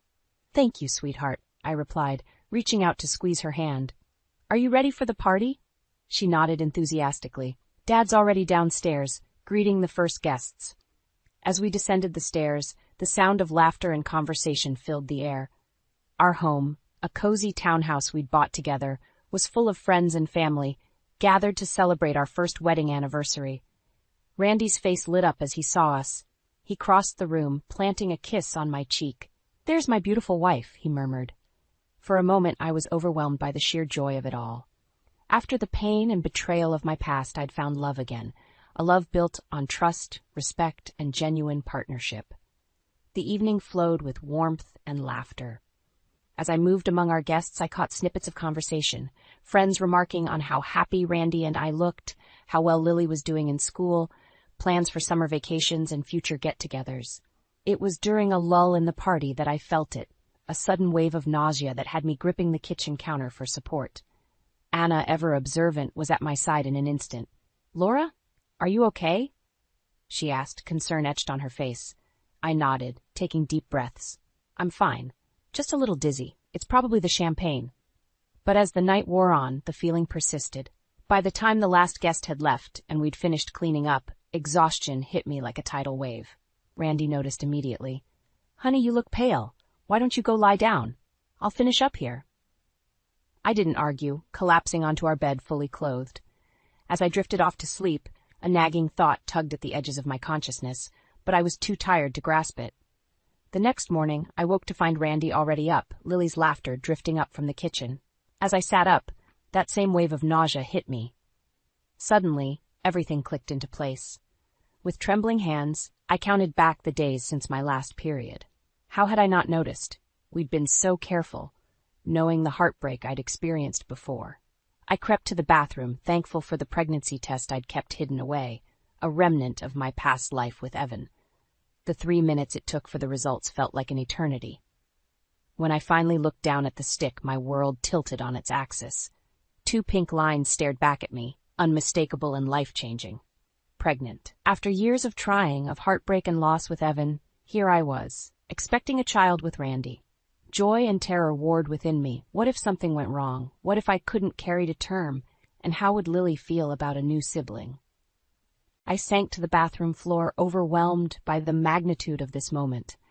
Memories of my past struggles flooded back. The disappointment each month, the failed treatments, the way Evan had eventually blamed me for our inability to conceive. But this was different. I was different. Randy was different. A soft knock on the door startled me. "Laura?" Randy's voice was tinged with worry. "Are you okay in there?" I looked at the test in my hand, then at my reflection in the mirror. The woman looking back at me had weathered storms and come out stronger. She had found love again, built a new family, and now stood on the precipice of a dream she'd thought lost forever. Taking a deep breath, I opened the door. Randy's concerned face came into view, and I felt a surge of love so strong it nearly knocked me off my feet. "Randy," I said, my voice barely above a whisper, "I have something to tell you." The doctor's office was eerily quiet as Randy and I sat hand in hand, waiting for the results of my latest ultrasound. At 20 weeks pregnant, every appointment felt like walking a tightrope between hope and fear. "Laura Thompson?" a nurse called, and we both stood, hearts racing. Dr. Patel greeted us with a warm smile, but I could sense an undercurrent of tension. "Laura, Randy, please have a seat." I gripped Randy's hand tighter as Dr. Patel pulled up the ultrasound images on her computer screen. "As you can see," she began, pointing to a grainy black and white image, "the baby's development is progressing well in most areas. However, I'm concerned about the size of the fetus. It's measuring smaller than we'd expect at this stage." The world seemed to tilt beneath me. "What does that mean?" I asked, my voice barely above a whisper. Dr. Patel's expression softened. "It could be nothing to worry about. Some babies are simply smaller. But given your history of fertility issues, I'd like to run some additional tests to rule out any complications." Randy squeezed my hand. "What kind of tests?" "An amniocentesis would give us the most comprehensive information," Dr. Patel explained. "But I want to be clear. There are risks involved." As she detailed the procedure and its potential complications, I felt as if I were underwater, her words muffled and distant. All I could think about was the tiny life growing inside me, the miracle I'd waited so long for, now potentially at risk. "Laura," Randy's voice broke through my haze. "What do you think?" I looked from him to Dr. Patel, then down at my slightly rounded belly. I need to think about it." The drive home was silent, both of us lost in our own thoughts. As we pulled into the driveway, I saw Lily peering out the window, waving excitedly. The sight of her brought fresh tears to my eyes. Inside, our babysitter quickly picked up on the tension. "Is everything okay?" she asked as she gathered her things. Randy forced a smile. "Just a long day. Thanks for watching, Lily." As soon as the door closed behind her, Lily bounded up to us. "How's the baby? Did you get new pictures?" I felt my throat constrict. "The baby's fine, sweetheart. Why don't you go start your homework? We'll talk more at dinner." Once Lily was upstairs, I collapsed onto the couch, the weight of the day finally crashing down on me. Randy sat beside me, pulling me close. "Talk to me, Laura," he murmured. "What are you thinking?" I took a shuddering breath. "I'm terrified, Randy. What if something's wrong? What if I lose this baby too?" He held me tighter. "We don't know that anything's wrong, and whatever happens, we'll face it together." But as the days passed, the fear grew. Every twinge, every moment I didn't feel the baby move sent me into a spiral of panic. I found myself withdrawing, spending hours researching every possible complication, torturing myself with worst-case scenarios. A week after the appointment, I sat at the kitchen table, staring at the amniocentesis consent forms. The risks swam before my eyes: miscarriage, infection, preterm labor. How could I make this decision? The sound of the front door opening startled me. Lily burst in, followed by Randy. "Mom, Dad says we can order pizza tonight. Can we get extra cheese?" Lily's excitement was palpable. I tried to smile, but it felt more like a grimace. "Sure, sweetie, whatever you want." Randy's brow furrowed as he took in the scene, the scattered papers, my red-rimmed eyes. "Lily, why don't you go decide on a movie for us to watch later?" Once she was out of earshot, Randy knelt beside me. "Laura, this can't go on. You're making yourself sick with worry." I couldn't meet his eyes. "I can't help it. Every time I close my eyes, I see all the ways this could go wrong. I don't know if I can survive losing another baby." Randy cupped my face in his hands, forcing me to look at him. "Listen to me. You are the strongest person I know. Whatever happens, we will get through it, but you have to let me in. Let me help you carry this burden." As I looked into his eyes, so full of love and concern, something inside me broke. The walls I'd been building crumbled, and I collapsed into his arms, sobbing. "I'm so scared," I whispered. "I know," he murmured, stroking my hair. "I am too, but we're in this together. You, me, Lily, and this baby. We're a family." In that moment, surrounded by Randy's love and the sounds of Lily humming upstairs, I made my decision. Whatever challenges lay ahead, I would face them head on. For my family, all of them. The hospital waiting room buzzed with nervous energy as I sat, one hand on my swollen belly, the other clutching Randy's. At 36 weeks pregnant, we were here for what should have been a routine checkup, but nothing about this pregnancy had been routine. "Laura Thompson?" A nurse called, and we stood following her to the examination room. Dr. Patel entered, her face serious. "Laura, Randy, I'm afraid we've detected some irregularities in the baby's heartbeat. We need to perform an emergency C-section." The world tilted beneath me. "But it's too early," I whispered, panic rising. "We don't have a choice," Dr. Patel said gently. "The baby is in distress." Everything after that was a blur of activity. As they prepped me for surgery, I clung to Randy's hand, terror and hope warring within me. Just before they wheeled me into the operating room, a commotion erupted in the hallway. To my shock, I saw Claudia pushing past nurses. Evan close behind. "Laura," Claudia cried, her face a mask of concern I'd never seen before. "We just heard. You can't do this." Evan stepped forward, his eyes pleading. "Laura, please, come home with us. We can take care of you and the baby. This is meant to be our second chance." For a moment, I was transported back to our old life, the years of trying, the heartbreak, the blame. But then I felt Randy's steady presence beside me, heard Lily's voice in my head calling me Mom. I took a deep breath, finding strength I didn't know I possessed. "Claudia, Evan, I appreciate your concern, but this is my family now. My home, my life." Claudia's face hardened. "You ungrateful girl, after everything we've done for you." "That's enough," Randy interrupted, his voice firm. "Laura needs to get to surgery. Please leave." As security escorted them out, I saw a flicker of something, regret, acceptance, cross Evan's face. But I had no time to dwell on it as they wheeled me away. The operating room was a flurry of activity. Through my fear, I focused on Randy's voice, steady and reassuring. "You've got this, Laura. You're the strongest person I know." And then suddenly, a cry pierced the air. Strong, defiant, alive. Our baby. "It's a girl," Dr. Patel announced, her voice thick with emotion. "She's small, but she's fighting." Tears streamed down my face as they placed her on my chest, this tiny perfect being we'd fought so hard for. As I looked into her eyes, I saw not just our future, but my past. Every struggle, every heartbreak that had led me to this moment. In the recovery room, surrounded by Randy, Lily, and our new daughter, I felt a sense of peace I'd never known before. Anna burst in, her face glowing with joy as she took in the scene. "Oh, Laura," she breathed. "She's beautiful. What's her name?" Randy and I exchanged a look. We'd discussed names, but nothing had felt right until this moment. "Hope," I said softly. "Her name is Hope." As if recognizing her name, Hope opened her eyes, her tiny hand wrapping around my finger. In that gesture, I felt the weight of my journey.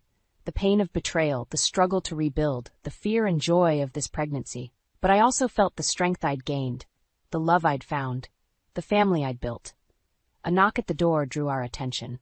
To my surprise, I saw Claudia standing there alone this time. Her eyes were red-rimmed, her usual poise gone. "May I come in?" she asked hesitantly. I looked at Randy, who nodded slightly. "Of course," I said. Claudia approached the bed, her gaze fixed on Hope. "She's perfect," she whispered. Then, to my shock, she looked at me with tears in her eyes. "I'm sorry, Laura, for everything. I was wrong about you, about all of this." The room fell silent, the weight of her words hanging in the air. I thought of all the pain, all the cruel words, but as I looked at Hope, at Randy and Lily, I felt the last of my bitterness melt away. "Thank you, Claudia," I said softly. Would you like to hold your granddaughter? As Claudia cradled Hope, her face transformed by wonder, I felt the final pieces of my life click into place. This was my family, not defined by blood or past mistakes, but by love, forgiveness, and hope. In that moment, surrounded by the people I loved, I knew that whatever challenges lay ahead, we would face them together. My journey had been long and painful, but it had led me here, to a love deeper than I'd ever imagined and a strength I never knew I possessed. As Hope's tiny hand wrapped around my finger once more, I smiled. This was just the beginning of our story.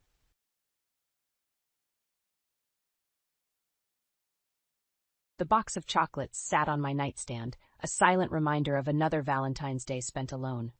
I traced my finger along the gold-embossed lettering, savoring the bittersweet irony. For the past 5 years, I'd gifted myself these decadent treats, a secret rebellion against my husband's perpetual forgetfulness. "Clara?" Daniel's voice echoed from downstairs. "Have you seen my phone?" I sighed, pushing myself off the bed. "Coming, dear." As I descended the stairs, I caught sight of Daniel frantically patting his pockets, his brow furrowed in concentration. It was a familiar scene, one that had played out countless times over our 7-year marriage. "Did you check the coffee table?" I asked, my voice tinged with forced patience. Daniel's eyes lit up. "Ah, there it is!" He snatched the device, clutching it to his chest like a precious artifact. I frowned, a niggling sense of unease creeping up my spine. "You've been awfully attached to that thing lately. Everything okay at work?" His shoulders tensed, almost imperceptibly. "Just busy, that's all. You know how it is." But I didn't know. Not anymore. There was a time when Daniel would share every detail of his day, no matter how mundane. Now he was a closed book, and I was running out of ways to pry it open. "I was thinking," I ventured, desperate to bridge the growing chasm between us, "maybe we could go out for dinner tonight? That new Italian place downtown looks nice." Daniel's eyes darted to his phone, then back to me. "Oh, I can't tonight. I've got a work thing." "A work thing? On Valentine's Day?" He shrugged, not meeting my gaze. "You know how it is in accounting, numbers don't take holidays." I bit back a retort, forcing a smile instead. "Of course. Maybe another time." As Daniel hurried out the door, I couldn't shake the feeling that something was terribly wrong. I'd spent years convincing myself that his forgetfulness and emotional distance were just quirks, part of the package I'd signed up for when I said I do. But now, watching him cradle that phone like a lifeline, I wondered if I'd been fooling myself all along. My phone buzzed, startling me out of my reverie. It was a text from my best friend, Maggie. "Happy V-Day, Han! How's Loverboy treating you?" I stared at the message, my thumb hovering over the keyboard. How could I explain the knot in my stomach, the growing certainty that my marriage was unraveling thread by thread? Instead, I typed, same old, you know Daniel." Maggie's response was immediate. "Girl, you deserve better than same old. Want to grab a drink later? I'll be your Valentine." I smiled, grateful for the offer. "Thanks, but I think I'll stay in. Romantic night with Netflix and my chocolates." "Suit yourself, but if you change your mind, I'm here." I set the phone down, my gaze drifting to the mantel where our wedding photo sat. We looked so happy, so in love. When had that changed?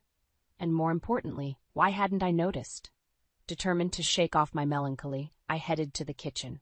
If Daniel wouldn't celebrate with me, I'd make my own damn romantic dinner. I was elbow-deep in pasta dough when I heard it, the distinct ping of a text message.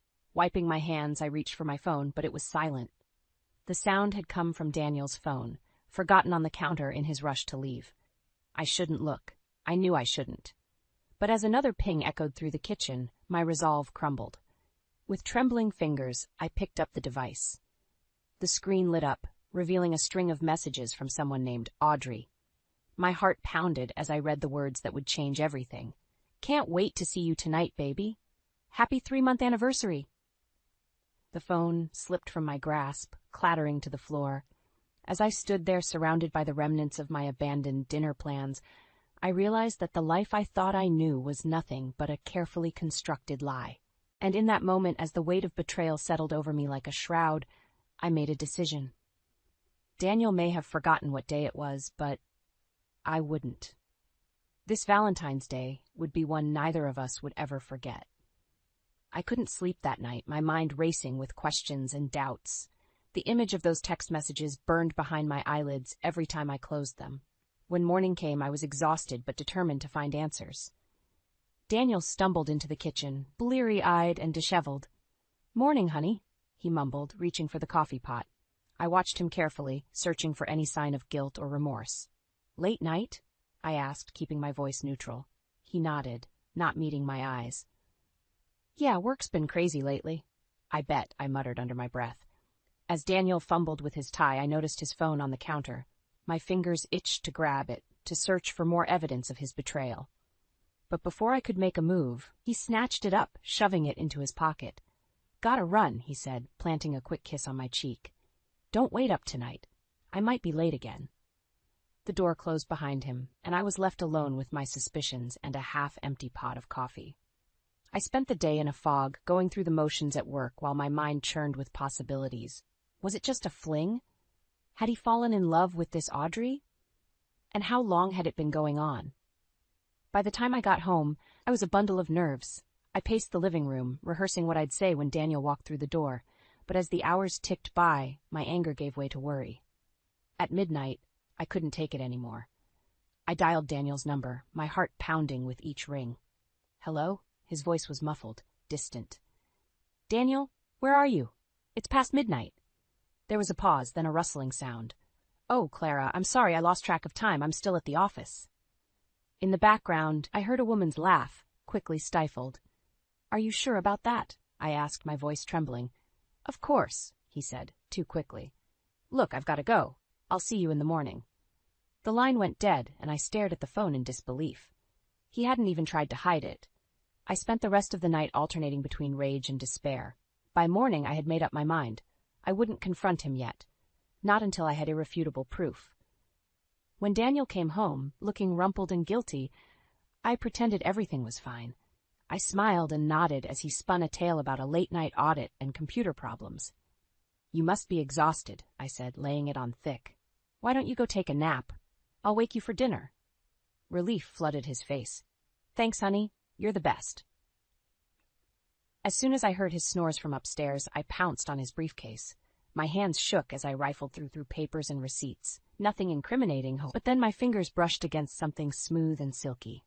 I pulled out a scrap of fabric, lacy, black, and definitely not mine.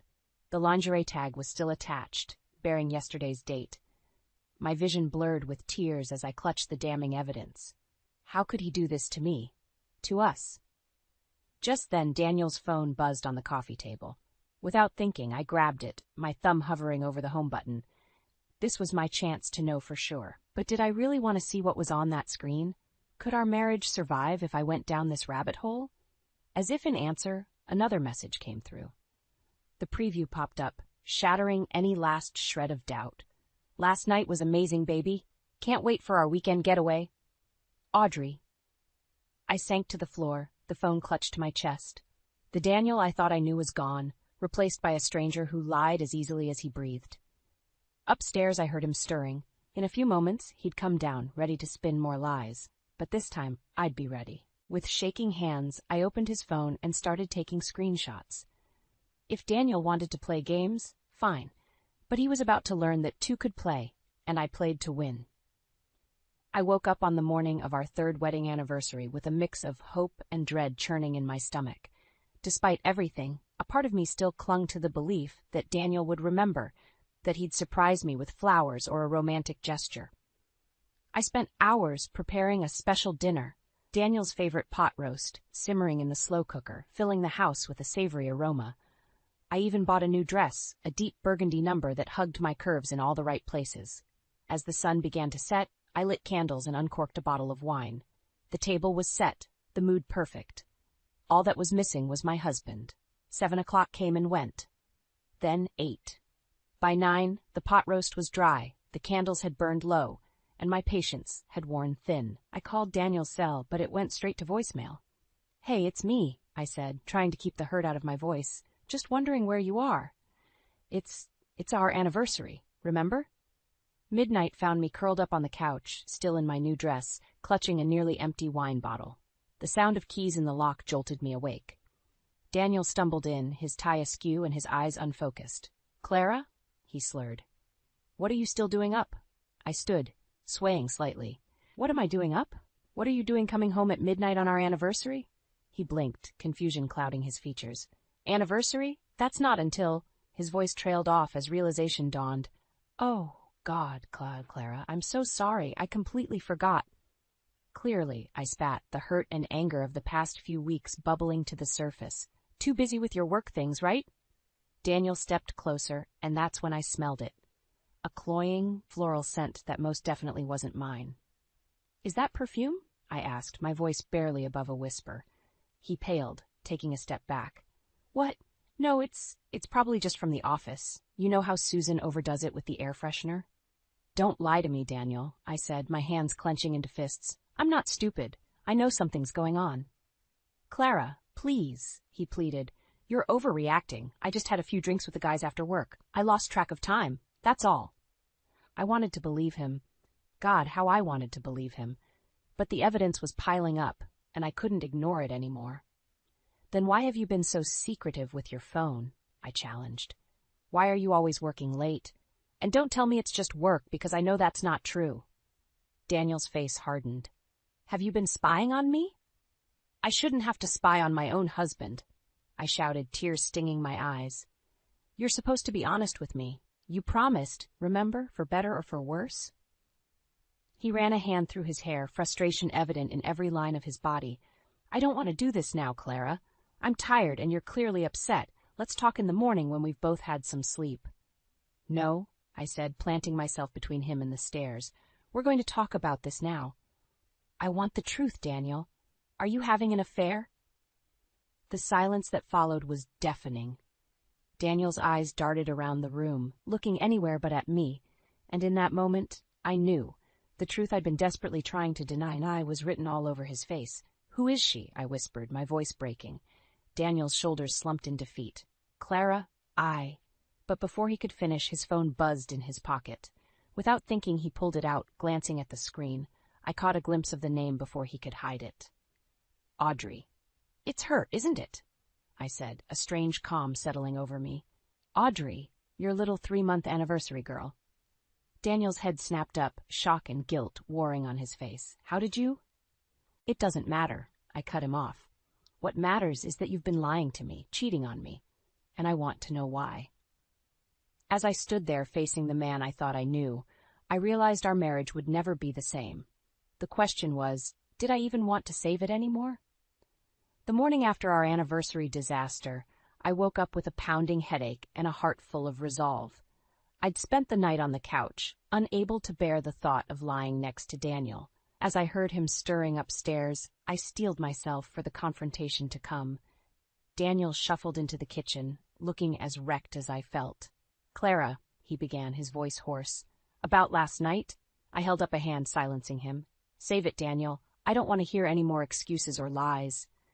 He slumped into a chair, running his hands through his disheveled hair. What do you want me to say? The truth, I said, my voice steady despite the trembling in my hands. All of it, starting with who Audrey is. Daniel's head snapped up, his eyes wide with shock. How do you know about Audrey? Does it matter? I countered. What matters is that you've been lying to me, sneaking around behind my back. I want to know why. He sighed, defeat etched into every line of his face. It just happened. Audrey's new at the office. She's young, exciting. She made me feel alive again. Each word was a dagger to my heart. But I refused to let him see how much he was hurting me. And I don't make you feel alive? What about our vows, Daniel? What about the life we built together? I know, he said, his voice cracking. I messed up, Clara. I'm so sorry. It won't happen again, I promise. Just, please, give me another chance. I wanted to believe him. Part of me longed to forgive him, to pretend this was all a bad dream. But the larger part, the part that had been silently screaming for months, what knew better? How can I trust you? I asked, my voice barely above a whisper. How do I know you won't do this again? Daniel reached for my hand, but I pulled away. I'll do whatever it takes, he pleaded. Counseling, an open phone policy, anything. Just don't give up on us. I stood up, needing to put some distance between us. I need time to think, I said, and I need proof that you're serious about fixing this. He nodded eagerly. Of course, anything. What do you need? Your phone, I said, holding out my hand. I want to see everything. Daniel hesitated, his hand instinctively moving to his pocket. Clara, I don't think that's... If you have nothing to hide, then it shouldn't be a problem, I interrupted, my patience wearing thin. With visible reluctance, he handed over the device. My hands shook as I unlocked it, dreading what I might find.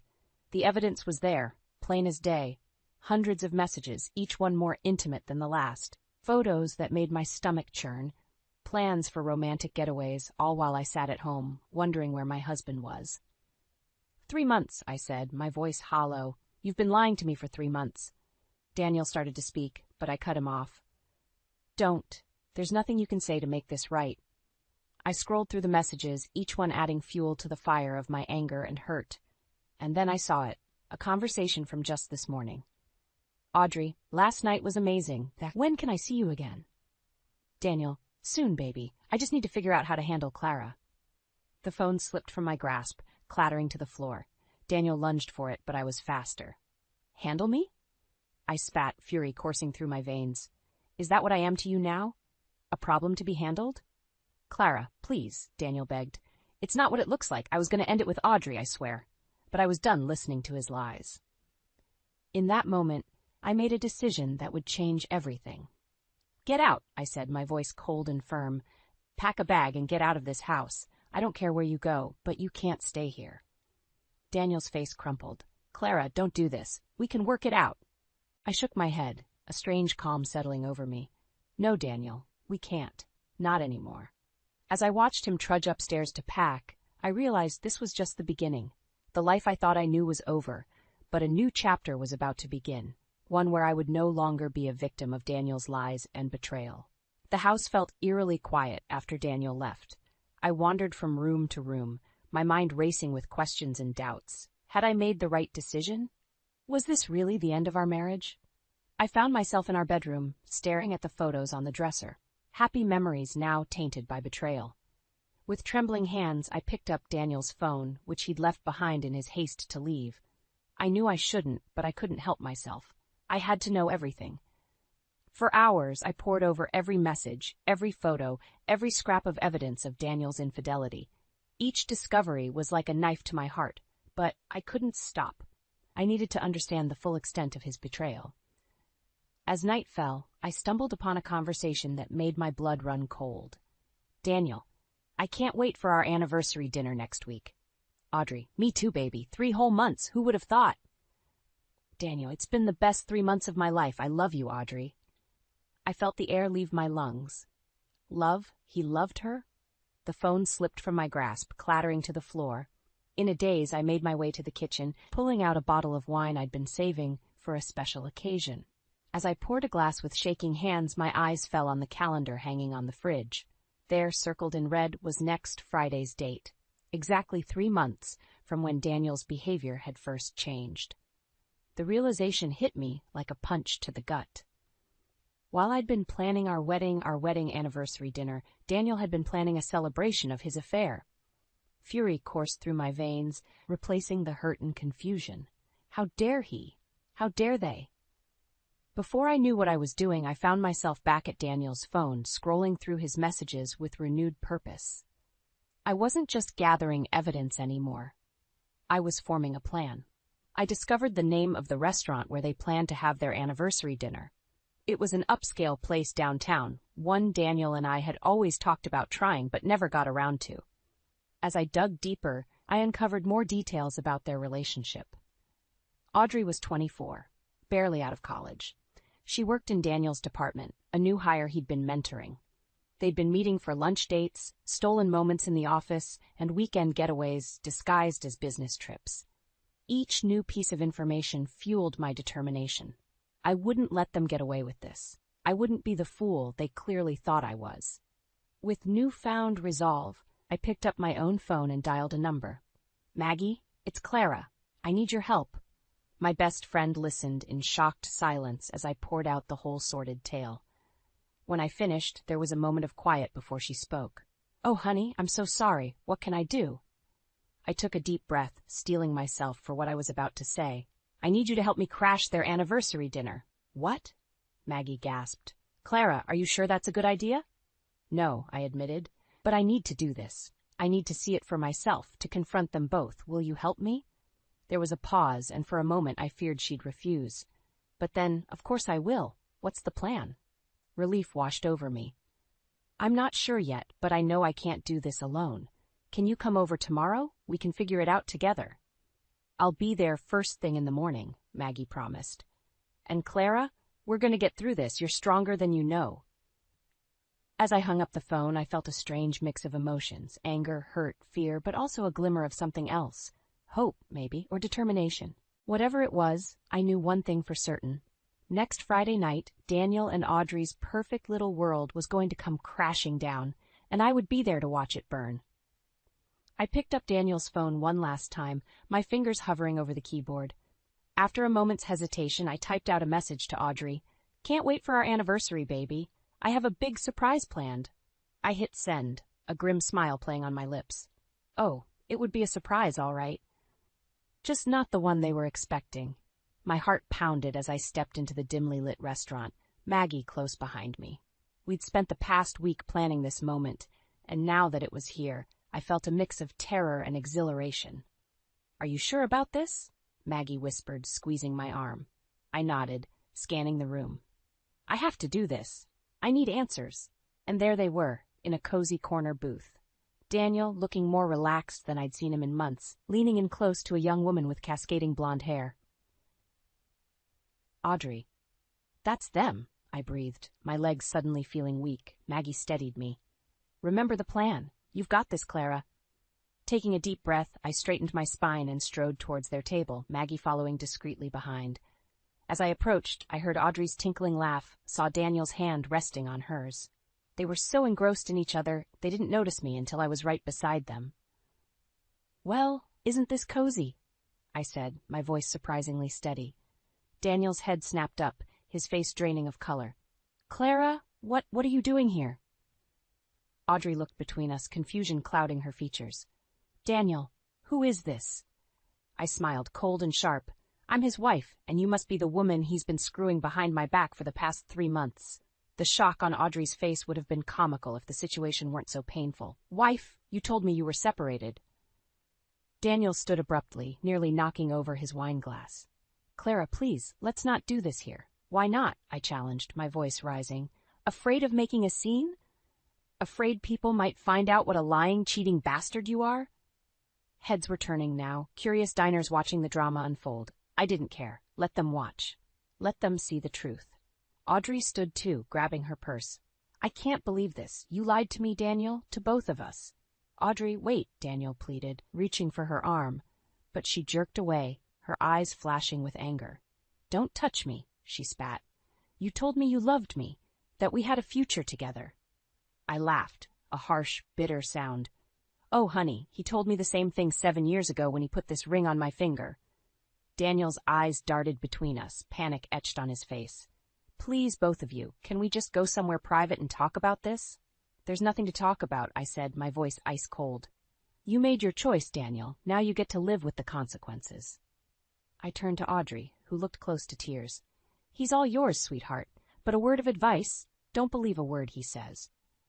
As I turned to leave, Daniel grabbed my arm. Clara, wait, I'm sorry. I never meant for this to happen. I love you. Something inside me snapped. All the hurt, the anger, the betrayal of the past months came rushing to the surface. Before I knew what I was doing, my hand connected with his cheek in a resounding slap. The restaurant fell silent. Daniel staggered back, his hand to his face, shock written all over his features. Don't you dare, I hissed. Don't you dare say you love me after everything you've done. Maggie appeared at my side, her arm around my shoulders. Come on, Clara, let's go. As she led me away, I heard Audrey's voice, thick with emotion. Is it true, Daniel? Have you been lying to me this whole time? I didn't stay to hear his response. I'd heard enough lies to last a lifetime. Outside, the cool night air hit my face, and I finally let the tears fall. Maggie held me as I sobbed, my body shaking with the force of my grief. It's over, I whispered. It's really over. Maggie squeezed me tighter. No, honey, it's not over. It's just beginning. You're free now. As we walked away from the restaurant, leaving behind the shattered remains of my marriage, I realized Maggie was right. This wasn't the end, it was a new beginning, and for the first time in months, I felt a glimmer of hope for the future. But first, I had one more thing to do. One final confrontation that would decide the course of the rest of my life. The morning after the restaurant confrontation, I woke to the sound of someone pounding on my front door. My head throbbed, a reminder of the bottle of wine I'd shared with Maggie after our dramatic exit. I stumbled downstairs, half expecting to see Daniel begging for forgiveness. Instead, I found Audrey on my doorstep, her eyes red-rimmed and her hair disheveled. "We need to talk," she said, pushing past me into the house. I closed the door, my mind racing. What's there to talk about? I think we both know the truth now. Audrey whirled to face me, her expression a mix of anger and desperation. "Did you know? All this time, did you know about us?" I shook my head, feeling a strange pity for this young woman who'd been just as deceived as I had. "I only found out recently, but I suspect you didn't know about me either." She collapsed onto the couch, burying her face in her hands. "He told me you were separated, that he was planning to leave you for me." The words hit me like a physical blow. I sank into the armchair across from her, my legs suddenly weak. "He what?" Audrey looked up, her eyes brimming with tears. "He said he loved me, that we were going to start a life together." A hysterical laugh bubbled up in my throat. "Oh, honey, he's been saying that to me for 7 years." We sat in silence for a moment, two women united in their betrayal by the same man. Then Audrey spoke again, her voice barely above a whisper. "What do we do now?" Before I could answer, the front door burst open. Daniel stood there, his face haggard, his eyes wild. "Clara, please, we need to talk," he pleaded. Then he saw Audrey and froze. What's going on here?" I stood, feeling a strange calm settle over me. "What's going on, Daniel, is that your lies are finally catching up with you." He stepped into the room, his gaze darting between Audrey and me. "I can explain. I never meant to hurt either of you." "But you did," Audrey said, rising to stand beside me. "You hurt us both." Daniel ran a hand through his hair, his desperation palpable. I know, I messed up. But Clara, you have to believe me. I love you. I want to make this work." I felt Audrey stiffen beside me. "What about me?" she demanded. "You said you loved me too." Daniel's face crumpled. I do. I love you both. I can't choose." The room fell silent. I looked at Daniel, really looked at him for the first time in months. I saw the man I'd fallen in love with, the man I'd built a life with. But I also saw the liar, the cheater, the man who'd broken my heart. In that moment, I made my decision. "You don't have to choose, Daniel," I said, my voice steady. "Because I'm choosing for you. I want a divorce." Daniel's face went pale. "Clara, no. Please, we can work this out." I shook my head, feeling a weight lift from my shoulders. "No, we can't. You've made your bed, Daniel. Now you can lie in it." I turned to Audrey, who was watching the exchange with wide eyes. "He's all yours if you want him, but remember, once a cheater, always a cheater." Audrey looked at Daniel, then back at me. To my surprise, she shook her head. "No, I deserve better than this. We both do." As if on cue, we both moved towards the front door. Daniel stood frozen, watching as we prepared to walk out of his life. "Wait," he called, his voice breaking. "What am I supposed to do now?" I paused at the threshold, looking back at the man I'd once loved more than anything in the world. "That's not our problem anymore, Daniel. It's yours." With that, Audrey and I stepped out into the sunlight, leaving Daniel alone in the house that had once been our home. As we walked down the driveway, I felt a strange mix of sadness and liberation. "What now?" Audrey asked, echoing her earlier question. I took a deep breath, feeling the first stirrings of hope in my chest. Now we start over. Both of us. As we walked away from my old life, I realized that this wasn't just an ending. It was a beginning.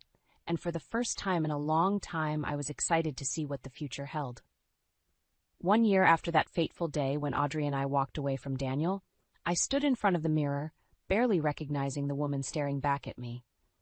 Gone was the insecure, heartbroken shell I'd become. In her place stood a confident, vibrant woman ready to take on the world. The divorce had been finalized 6 months ago, surprisingly smooth given the circumstances. Daniel, perhaps out of guilt or a genuine desire to make amends, hadn't contested any of my demands. The alimony was generous, giving me the financial freedom to pursue a dream I'd long forgotten. My aromatherapy business, Essence of Clara, was thriving. What had started as a hobby to distract myself from the pain of betrayal had blossomed into a successful venture. The scents I created told stories of healing, growth, and self-discovery, my own journey bottled for others to experience. As I applied a dab of my latest creation, a blend of lavender, rosemary, and citrus that I'd named New Beginnings, my phone buzzed with a text from Maggie. "Ready for your big night? Can't wait to see you shine." I smiled, feeling a flutter of excitement in my stomach. Tonight was the grand opening of my first brick-and-mortar store. It felt like the culmination of everything I'd been through, a testament to my resilience and growth.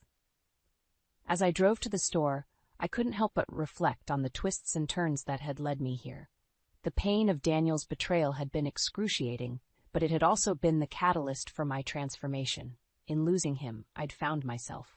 The store was already buzzing with activity when I arrived.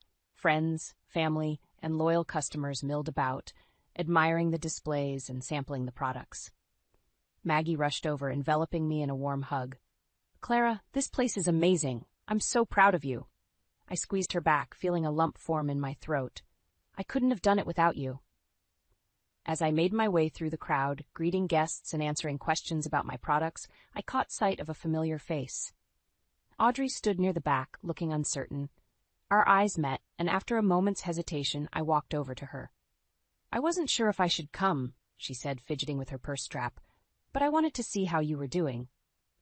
I smiled, surprising myself with the genuine warmth I felt towards her. "I'm glad you did. How are you?" We chatted for a few minutes, and I learned that Audrey had gone back to school, pursuing a degree in social work. Like me, she'd found a way to turn her pain into purpose. As the night wore on and the crowd thinned, I found myself alone in the store, savoring the moment. I ran my hand along the shelves, each bottle a reminder of how far I'd come. A knock at the door startled me from my reverie. I turned to see Daniel standing outside, a bouquet of flowers in his hand. For a moment I froze, old feelings of hurt and anger threatening to surface. But as I really looked at him, I realized something profound. The sight of him no longer had any power over me. I opened the door, accepting the flowers with a polite smile. "Thank you, Daniel. They're lovely." He shifted uncomfortably, his eyes taking in the store. "This place is incredible, Clara. You've done amazing things." "I have," I agreed, feeling a surge of pride. We stood in awkward silence for a moment before Daniel spoke again. "I'm sorry for everything. I know it doesn't change anything, but I needed you to know that." I nodded, feeling a sense of closure wash over me. "Thank you for saying that. I hope you find happiness, Daniel. I really do." As he turned to leave, I called out, "Daniel?" He paused, looking back at me. "I forgive you," I said, the words feeling right as they left my lips. "Not for you, but for me. I'm ready to let go of the past and embrace my future." The look of gratitude and relief on his face was palpable. With a final nod, he walked away, taking the last vestiges of my old life with him. I locked up the store, feeling lighter than I had in years. As I drove home, I realized that all of this, was just the beginning. I had faced betrayal, heartbreak, and despair, and I had emerged stronger, wiser, and more authentically myself than ever before. Tomorrow, I would wake up and gift myself a box of those high-end chocolates, but this time they wouldn't be a consolation prize or a secret rebellion. They would be a celebration of my strength, my resilience, and the beautiful independent woman I had become. As I drifted off to sleep that night, I smiled, excited for the first time in years about what the future might hold. My story wasn't over. In many ways, it was just beginning. And I couldn't wait to see where it would take me next.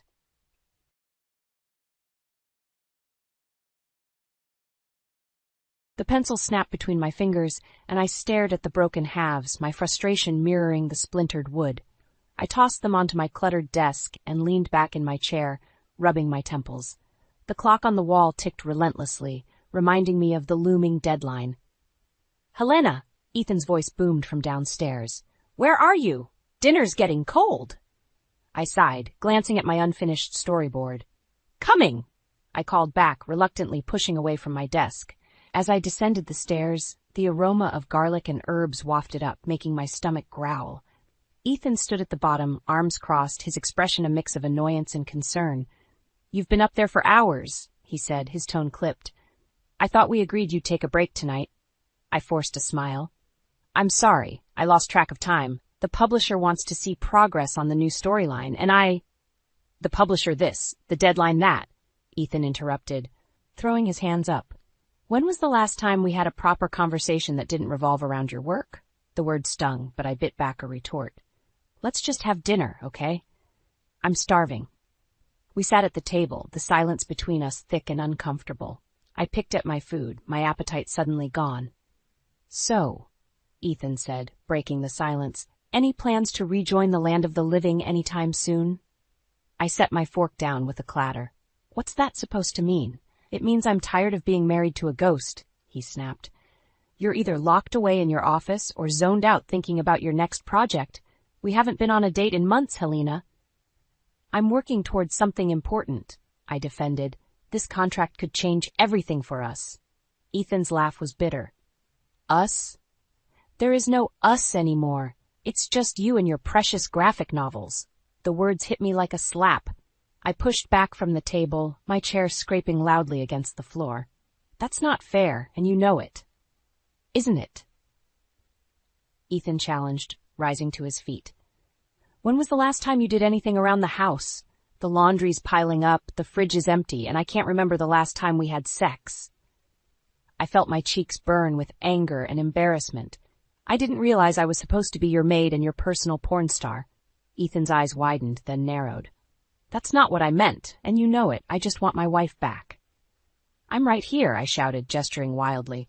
I'm sorry if my career is inconvenient for you, but I'm not going to apologize for pursuing my dreams. Your dreams, Ethan repeated, his voice low and dangerous. What about our dreams, Helena? What about the family we talked about, the life we planned together? I felt the fight drain out of me, replaced by a deep, aching sadness. People change, Ethan. Dreams change. Yeah, he said, turning away. I'm starting to see that. As he walked out of the room, my phone buzzed on the table. I glanced at the screen and saw a message from my publisher. Contract's ready. Meeting tomorrow at 10 a.m. to sign. This is your big break, Helena. I stared at the message, my heart pounding with excitement and dread. This was everything I'd worked for, but at what cost? The sound of the front door slamming jolted me from my thoughts. I rushed to the window, watching Ethan's car peel out of the driveway and disappear down the street. As I stood there, alone in the quiet house, I couldn't shake the feeling that I was standing on the edge of a precipice, about to take a leap that would change everything. I arrived at the publishing house the next morning, my nerves jangling like loose change in a pocket. The contract signing went smoothly, but as I left the building, my elation was tempered by the memory of Ethan's angry departure the night before. My phone buzzed. Ethan's name flashed on the screen, but I hesitated before answering. Hello? Where are you? His voice was cold, controlled. I just finished the meeting with my publisher. I signed the contract. A long pause. So you went ahead with it, without even discussing it with me. Ethan, we've talked about this for months. It's not like it's a surprise. No, what's a surprise is coming home to find the house a mess and my wife gone. I felt a flash of anger. I'm not your maid, Ethan. I have a career. A career, he scoffed. Is that what you call neglecting everything else in your life? That's not fair. You know what's not fair? Coming home to an empty fridge and a pile of laundry. Maybe, if you spent half as much time on our home as you do on your little drawings, we wouldn't be having this conversation. The line went dead. I stared at my phone, tears pricking my eyes. Helena? Is everything okay? I turned to see Elijah, my old school friend, standing behind me. His concerned face was a welcome sight. Elijah, what are you doing here? He grinned. I work just down the street. Saw you coming out looking like you'd seen a ghost. Want to grab a coffee? At the cafe, I poured out my troubles to Elijah. He listened intently, his brow furrowed. Helena, you can't let Ethan make you feel guilty for pursuing your dreams, he said finally. Your talent is a gift. Don't let anyone dim your light. I smiled weakly. Thanks, Elijah. It's just, I feel like I'm losing him, like I have to choose between my marriage and my career. Elijah leaned forward. A real partner would support your ambitions, not resent them. Have you considered that maybe Ethan's the one who needs to change, not you? His words struck a chord, but before I could respond, my phone buzzed again. A text from Ethan.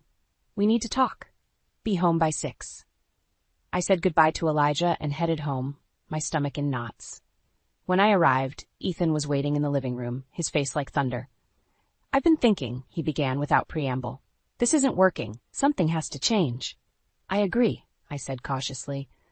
"We need to find a better balance." "No," he cut me off. "You need to decide what's more important, your little hobby or our marriage." I felt like I'd been slapped. "My little hobby is my career, Ethan. It's part of who I am."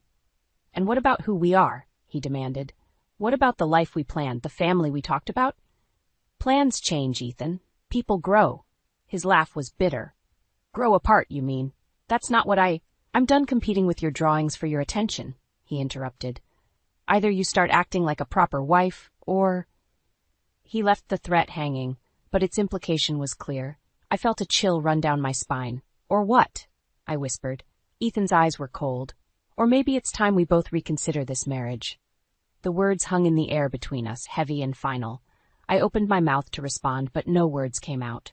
In that moment, I realized we were standing on the edge of a precipice, and the ground beneath us was crumbling fast.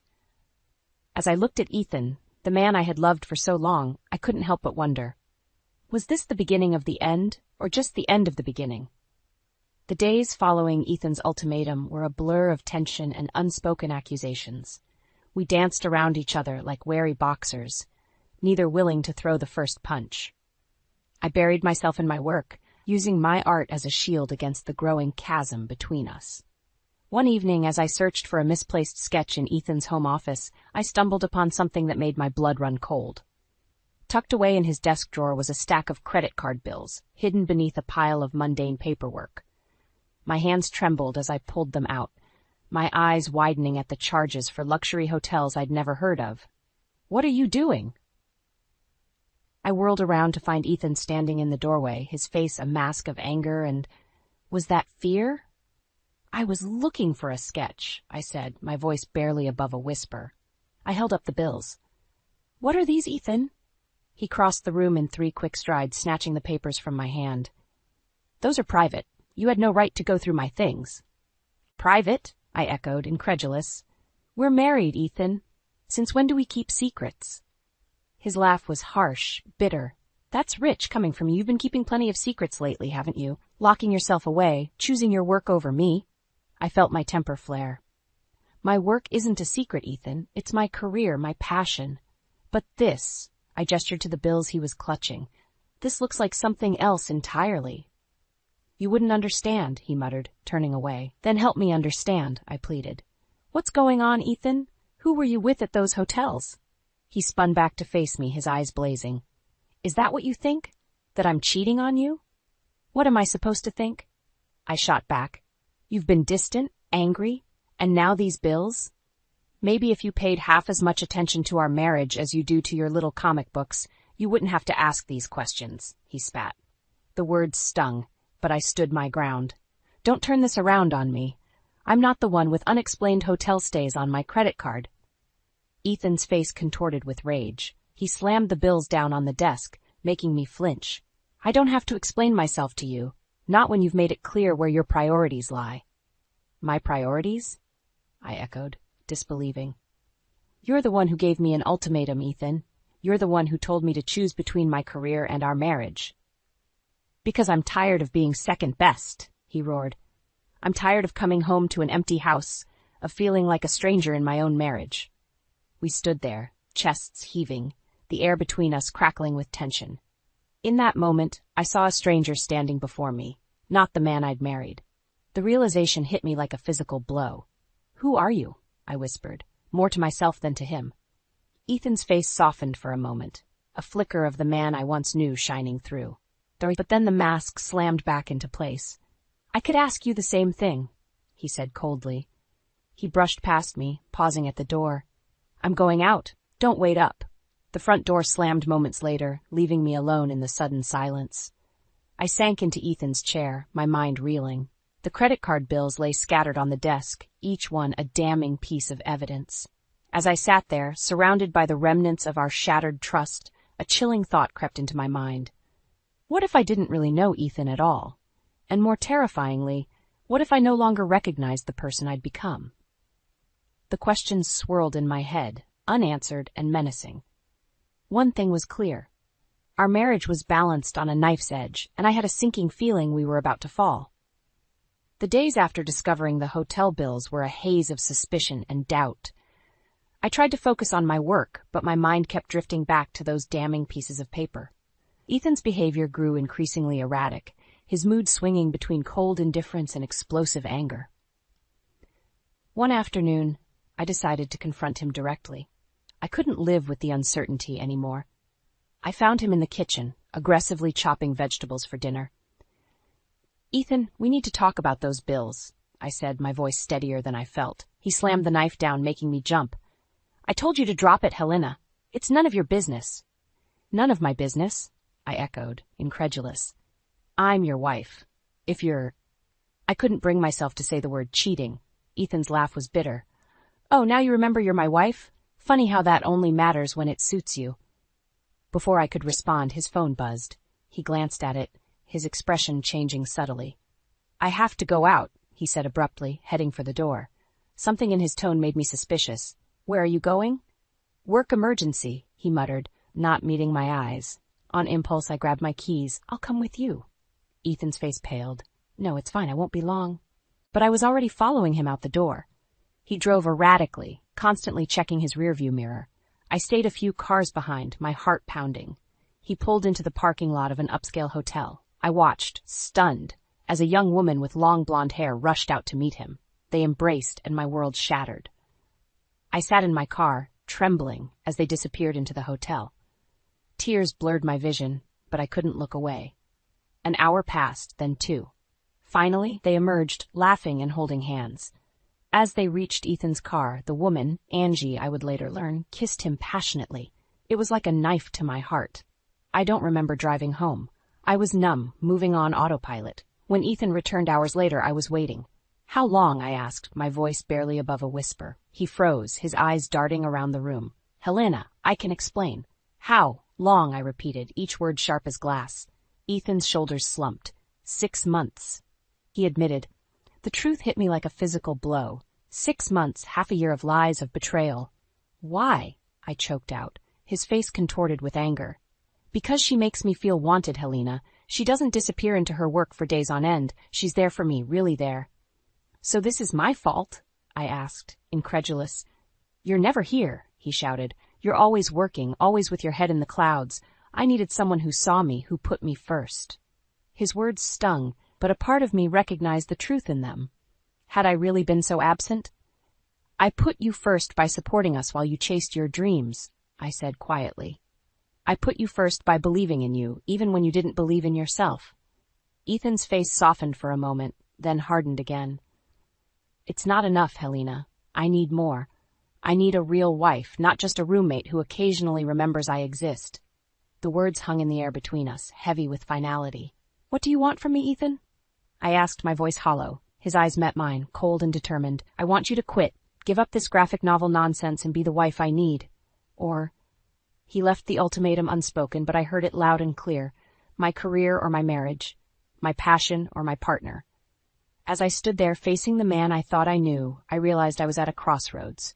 The decision I made now would shape the rest of my life. The question was, could I live with either choice?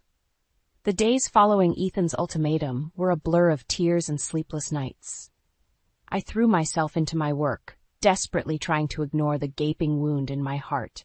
But every time I looked up from my drafting table, the empty house seemed to mock me. One afternoon, I emerged from my studio to find Ethan standing in the living room, his face a mask of barely contained rage. "What is this?" he demanded, gesturing to the pile of laundry on the couch, the dishes in the sink, the layer of dust on every surface. I blinked, disoriented. Had it really been that long since I'd done any housework? "I've been working on a deadline," I started to explain, but Ethan cut me off. "Always with the deadlines," he exploded. "What about your responsibilities here? What about being a wife?" The words stung, but I felt my own anger rising to meet his. "Being a wife doesn't mean being your maid, Ethan, and it certainly doesn't mean giving up my career for your comfort." His eyes narrowed. "So that's your decision then? Your little comic books over our marriage?" "They're not just comic books," I snapped. They're my passion, my art, and unlike you, they don't demand I give up everything I am to be worthy of them. The moment the words left my mouth, I knew I'd crossed a line. Ethan's face went white, then red with fury. "If that's how you feel," he said, his voice dangerously quiet, "then maybe we don't have anything left to discuss." He stormed out, slamming the door so hard the windows rattled. I stood there, shaking, as the silence of the house closed in around me. Hours passed, the sun set, casting long shadows across the cluttered living room. I was about to call Ethan when there was a knock at the door. I opened it to find Jean, our elderly neighbor and an old family friend, standing on the porch. "Helena, dear," he said, his kind eyes crinkling with concern. "I saw Ethan tear out of here earlier. Is everything all right?" Before I knew it, I was pouring out the whole sordid story, the fights, the affair, the ultimatum.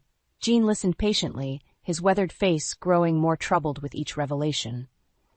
When I finished, he was quiet for a long moment. Then he said, "Helena, I've known you and Ethan since you were newlyweds." "The man you're describing, that's not the Ethan I know." I laughed bitterly. "Maybe none of us really knew him." Jean shook his head. "No, that's not what I mean. The Ethan I know would never give you an ultimatum like that. He was always so proud of your talent, your drive." His words made me pause. It was true, Ethan had once been my biggest cheerleader. When had that changed? "Something doesn't add up," Jean continued. "Have you considered that there might be more to this story than you know?" I frowned. "What do you mean?" Jean leaned in, his voice low. "I've seen some strange things lately. Late-night phone calls, mysterious visitors when you're not home. I think there's more going on with Ethan than just an affair." My mind reeled. What was Jean suggesting? That Ethan was involved in something even worse than infidelity? "What should I do?" I whispered, feeling lost and overwhelmed. Jean's eyes met mine, steady and determined. "You need to dig deeper, Helena, for your sake and for Ethan's. There are secrets here that need to come to light." As Jean's words sank in, I felt a shift inside me. The hurt and betrayal were still there, but now they were joined by a fierce determination. If there were secrets to uncover, I would find them. I looked at Jean, my jaw set. "You're right, it's time I got some real answers." As Jean left, I stood in the doorway, watching the night settle over our quiet street.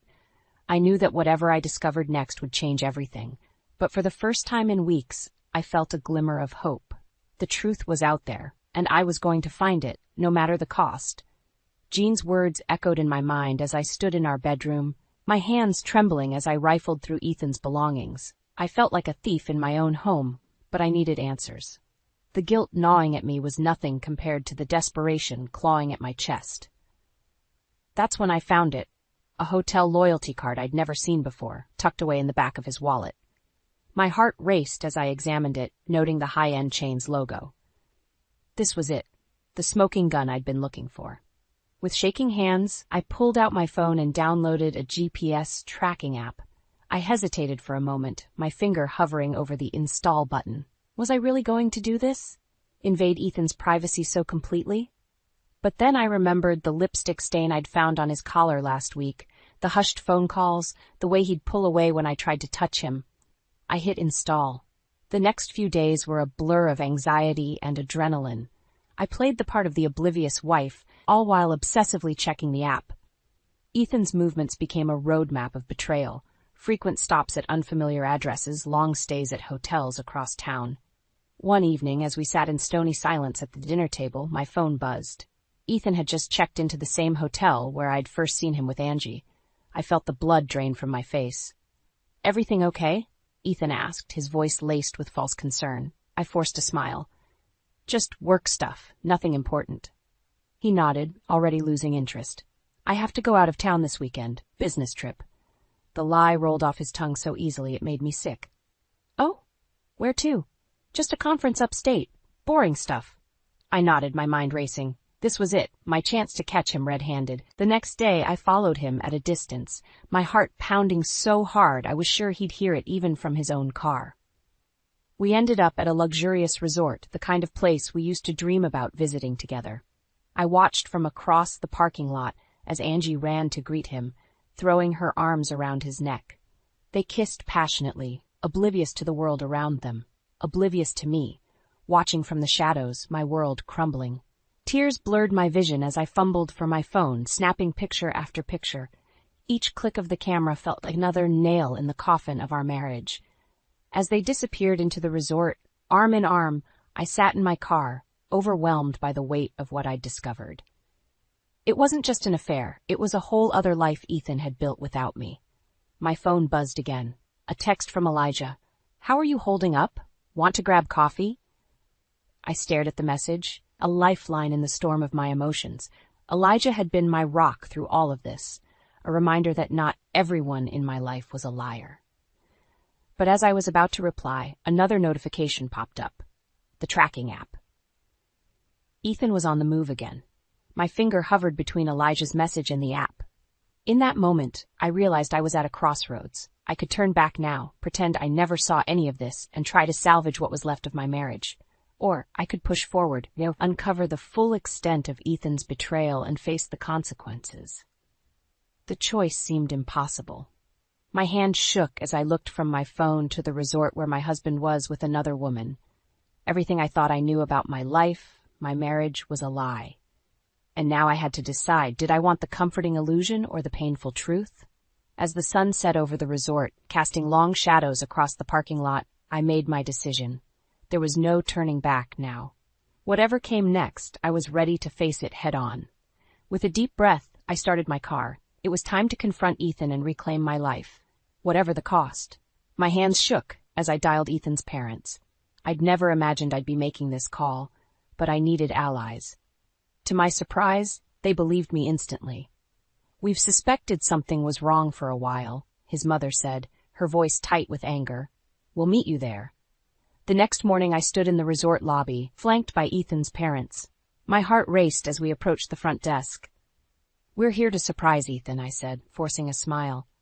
The receptionist, sensing the tension, hesitated before giving us a key card.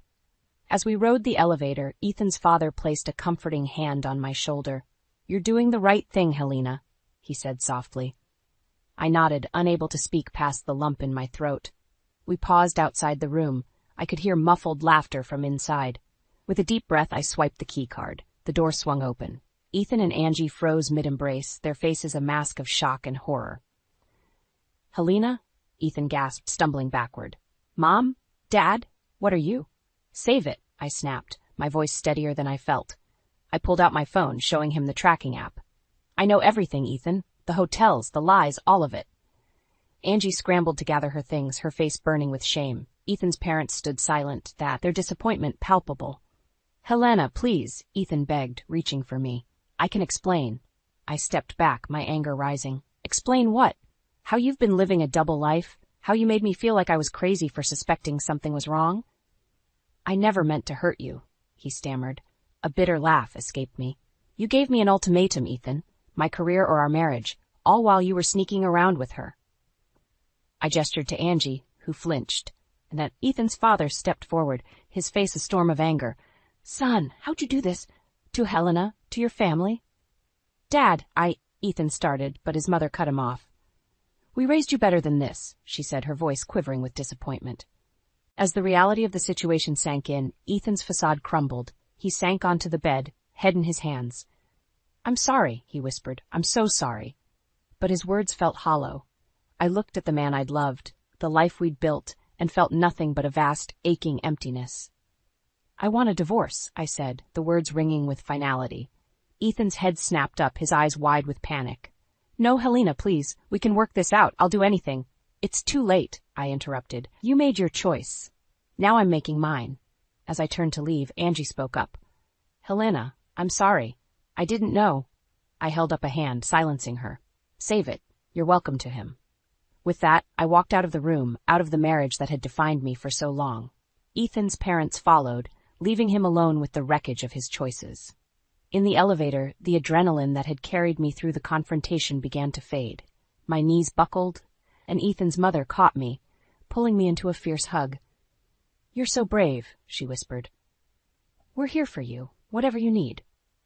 As we exited the resort, the bright sunlight felt like a spotlight on my pain. But beneath the hurt and betrayal, I felt something else stirring. A sense of freedom, of possibilities I hadn't allowed myself to imagine in years. I took a deep breath, feeling the weight of my wedding ring on my finger. With trembling hands, I slipped it off, staring at the small circle of gold that had once meant everything. "What now?" Ethan's father asked gently. I closed my fist around the ring, feeling the metal bite into my palm. "Now," I said, my voice growing stronger, "I start over, on my own terms." As we drove away from the resort, leaving Ethan and our shattered marriage behind, I felt a strange mix of grief and hope. The road ahead was uncertain, but for the first time in years, it was mine to choose. The weeks following the confrontation at the resort were a whirlwind of lawyers, paperwork, and tears. Ethan begged and pleaded, promising to change, swearing he'd do anything to save our marriage. But the trust was shattered, and I knew there was no going back. I stood in my living room, surrounded by boxes. The house that had once been our shared dream now felt like a prison of memories. I decided to sell it, to cut all ties with the life I'd shared with Ethan. As I taped up another box, the doorbell rang. I opened it to find Ethan standing there, looking haggard and desperate. "Helena, please," he said, his voice breaking.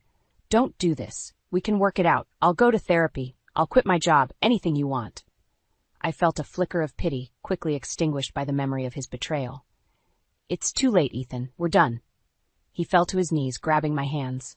"I love you. I made a terrible mistake, but I love you." I gently pulled away. "If you loved me, you wouldn't have betrayed me. You wouldn't have tried to force me to give up my dreams."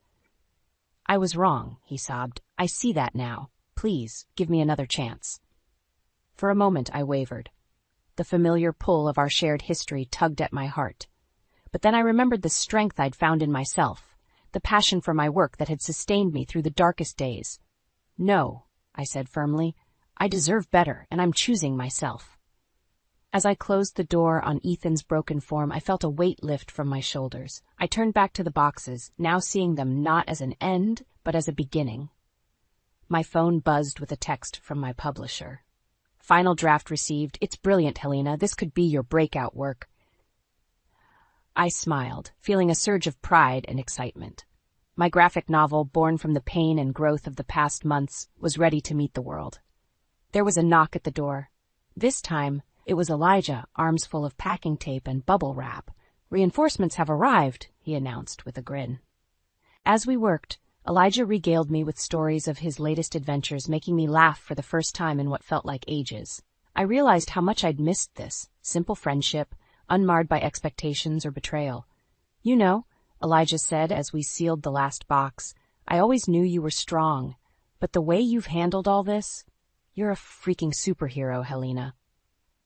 I blushed, but stood a little straighter.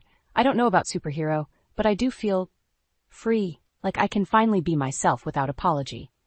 As the moving truck pulled away with the last of my belongings, I stood on the front lawn, keys in hand. Ethan's parents pulled up, here to support me one last time. "We're so proud of you," Ethan's mother said, hugging me tight. "You'll always be family to us, no matter what." I handed them the keys. "Thank you for everything." With a deep breath, I walked away from the house, from the life I'd thought I wanted. Each step felt lighter, filled with possibility. Elijah waited by his car. "Ready for your new adventure?" I looked back at the house one last time, then turned to face the open road ahead. More than ready. As we drove away, the setting sun painted the sky in brilliant hues of pink and gold. It felt like a sign, an ending, yes, but also a beautiful new beginning. I thought of my graphic novel, of the strong, resilient heroine I'd created. I realized now that she wasn't just a character. She was the woman I'd become through this ordeal. "You know," I said to Elijah, "I think I have an idea for my next book." He grinned. "I can't wait to read it." As the familiar streets of my old life faded in the rearview mirror, I felt a sense of peace settle over me. The road ahead was uncertain, but for the first time in years, I was excited to see where it would lead. I was Helena, artist, survivor, and author of my own story, and this was just the beginning.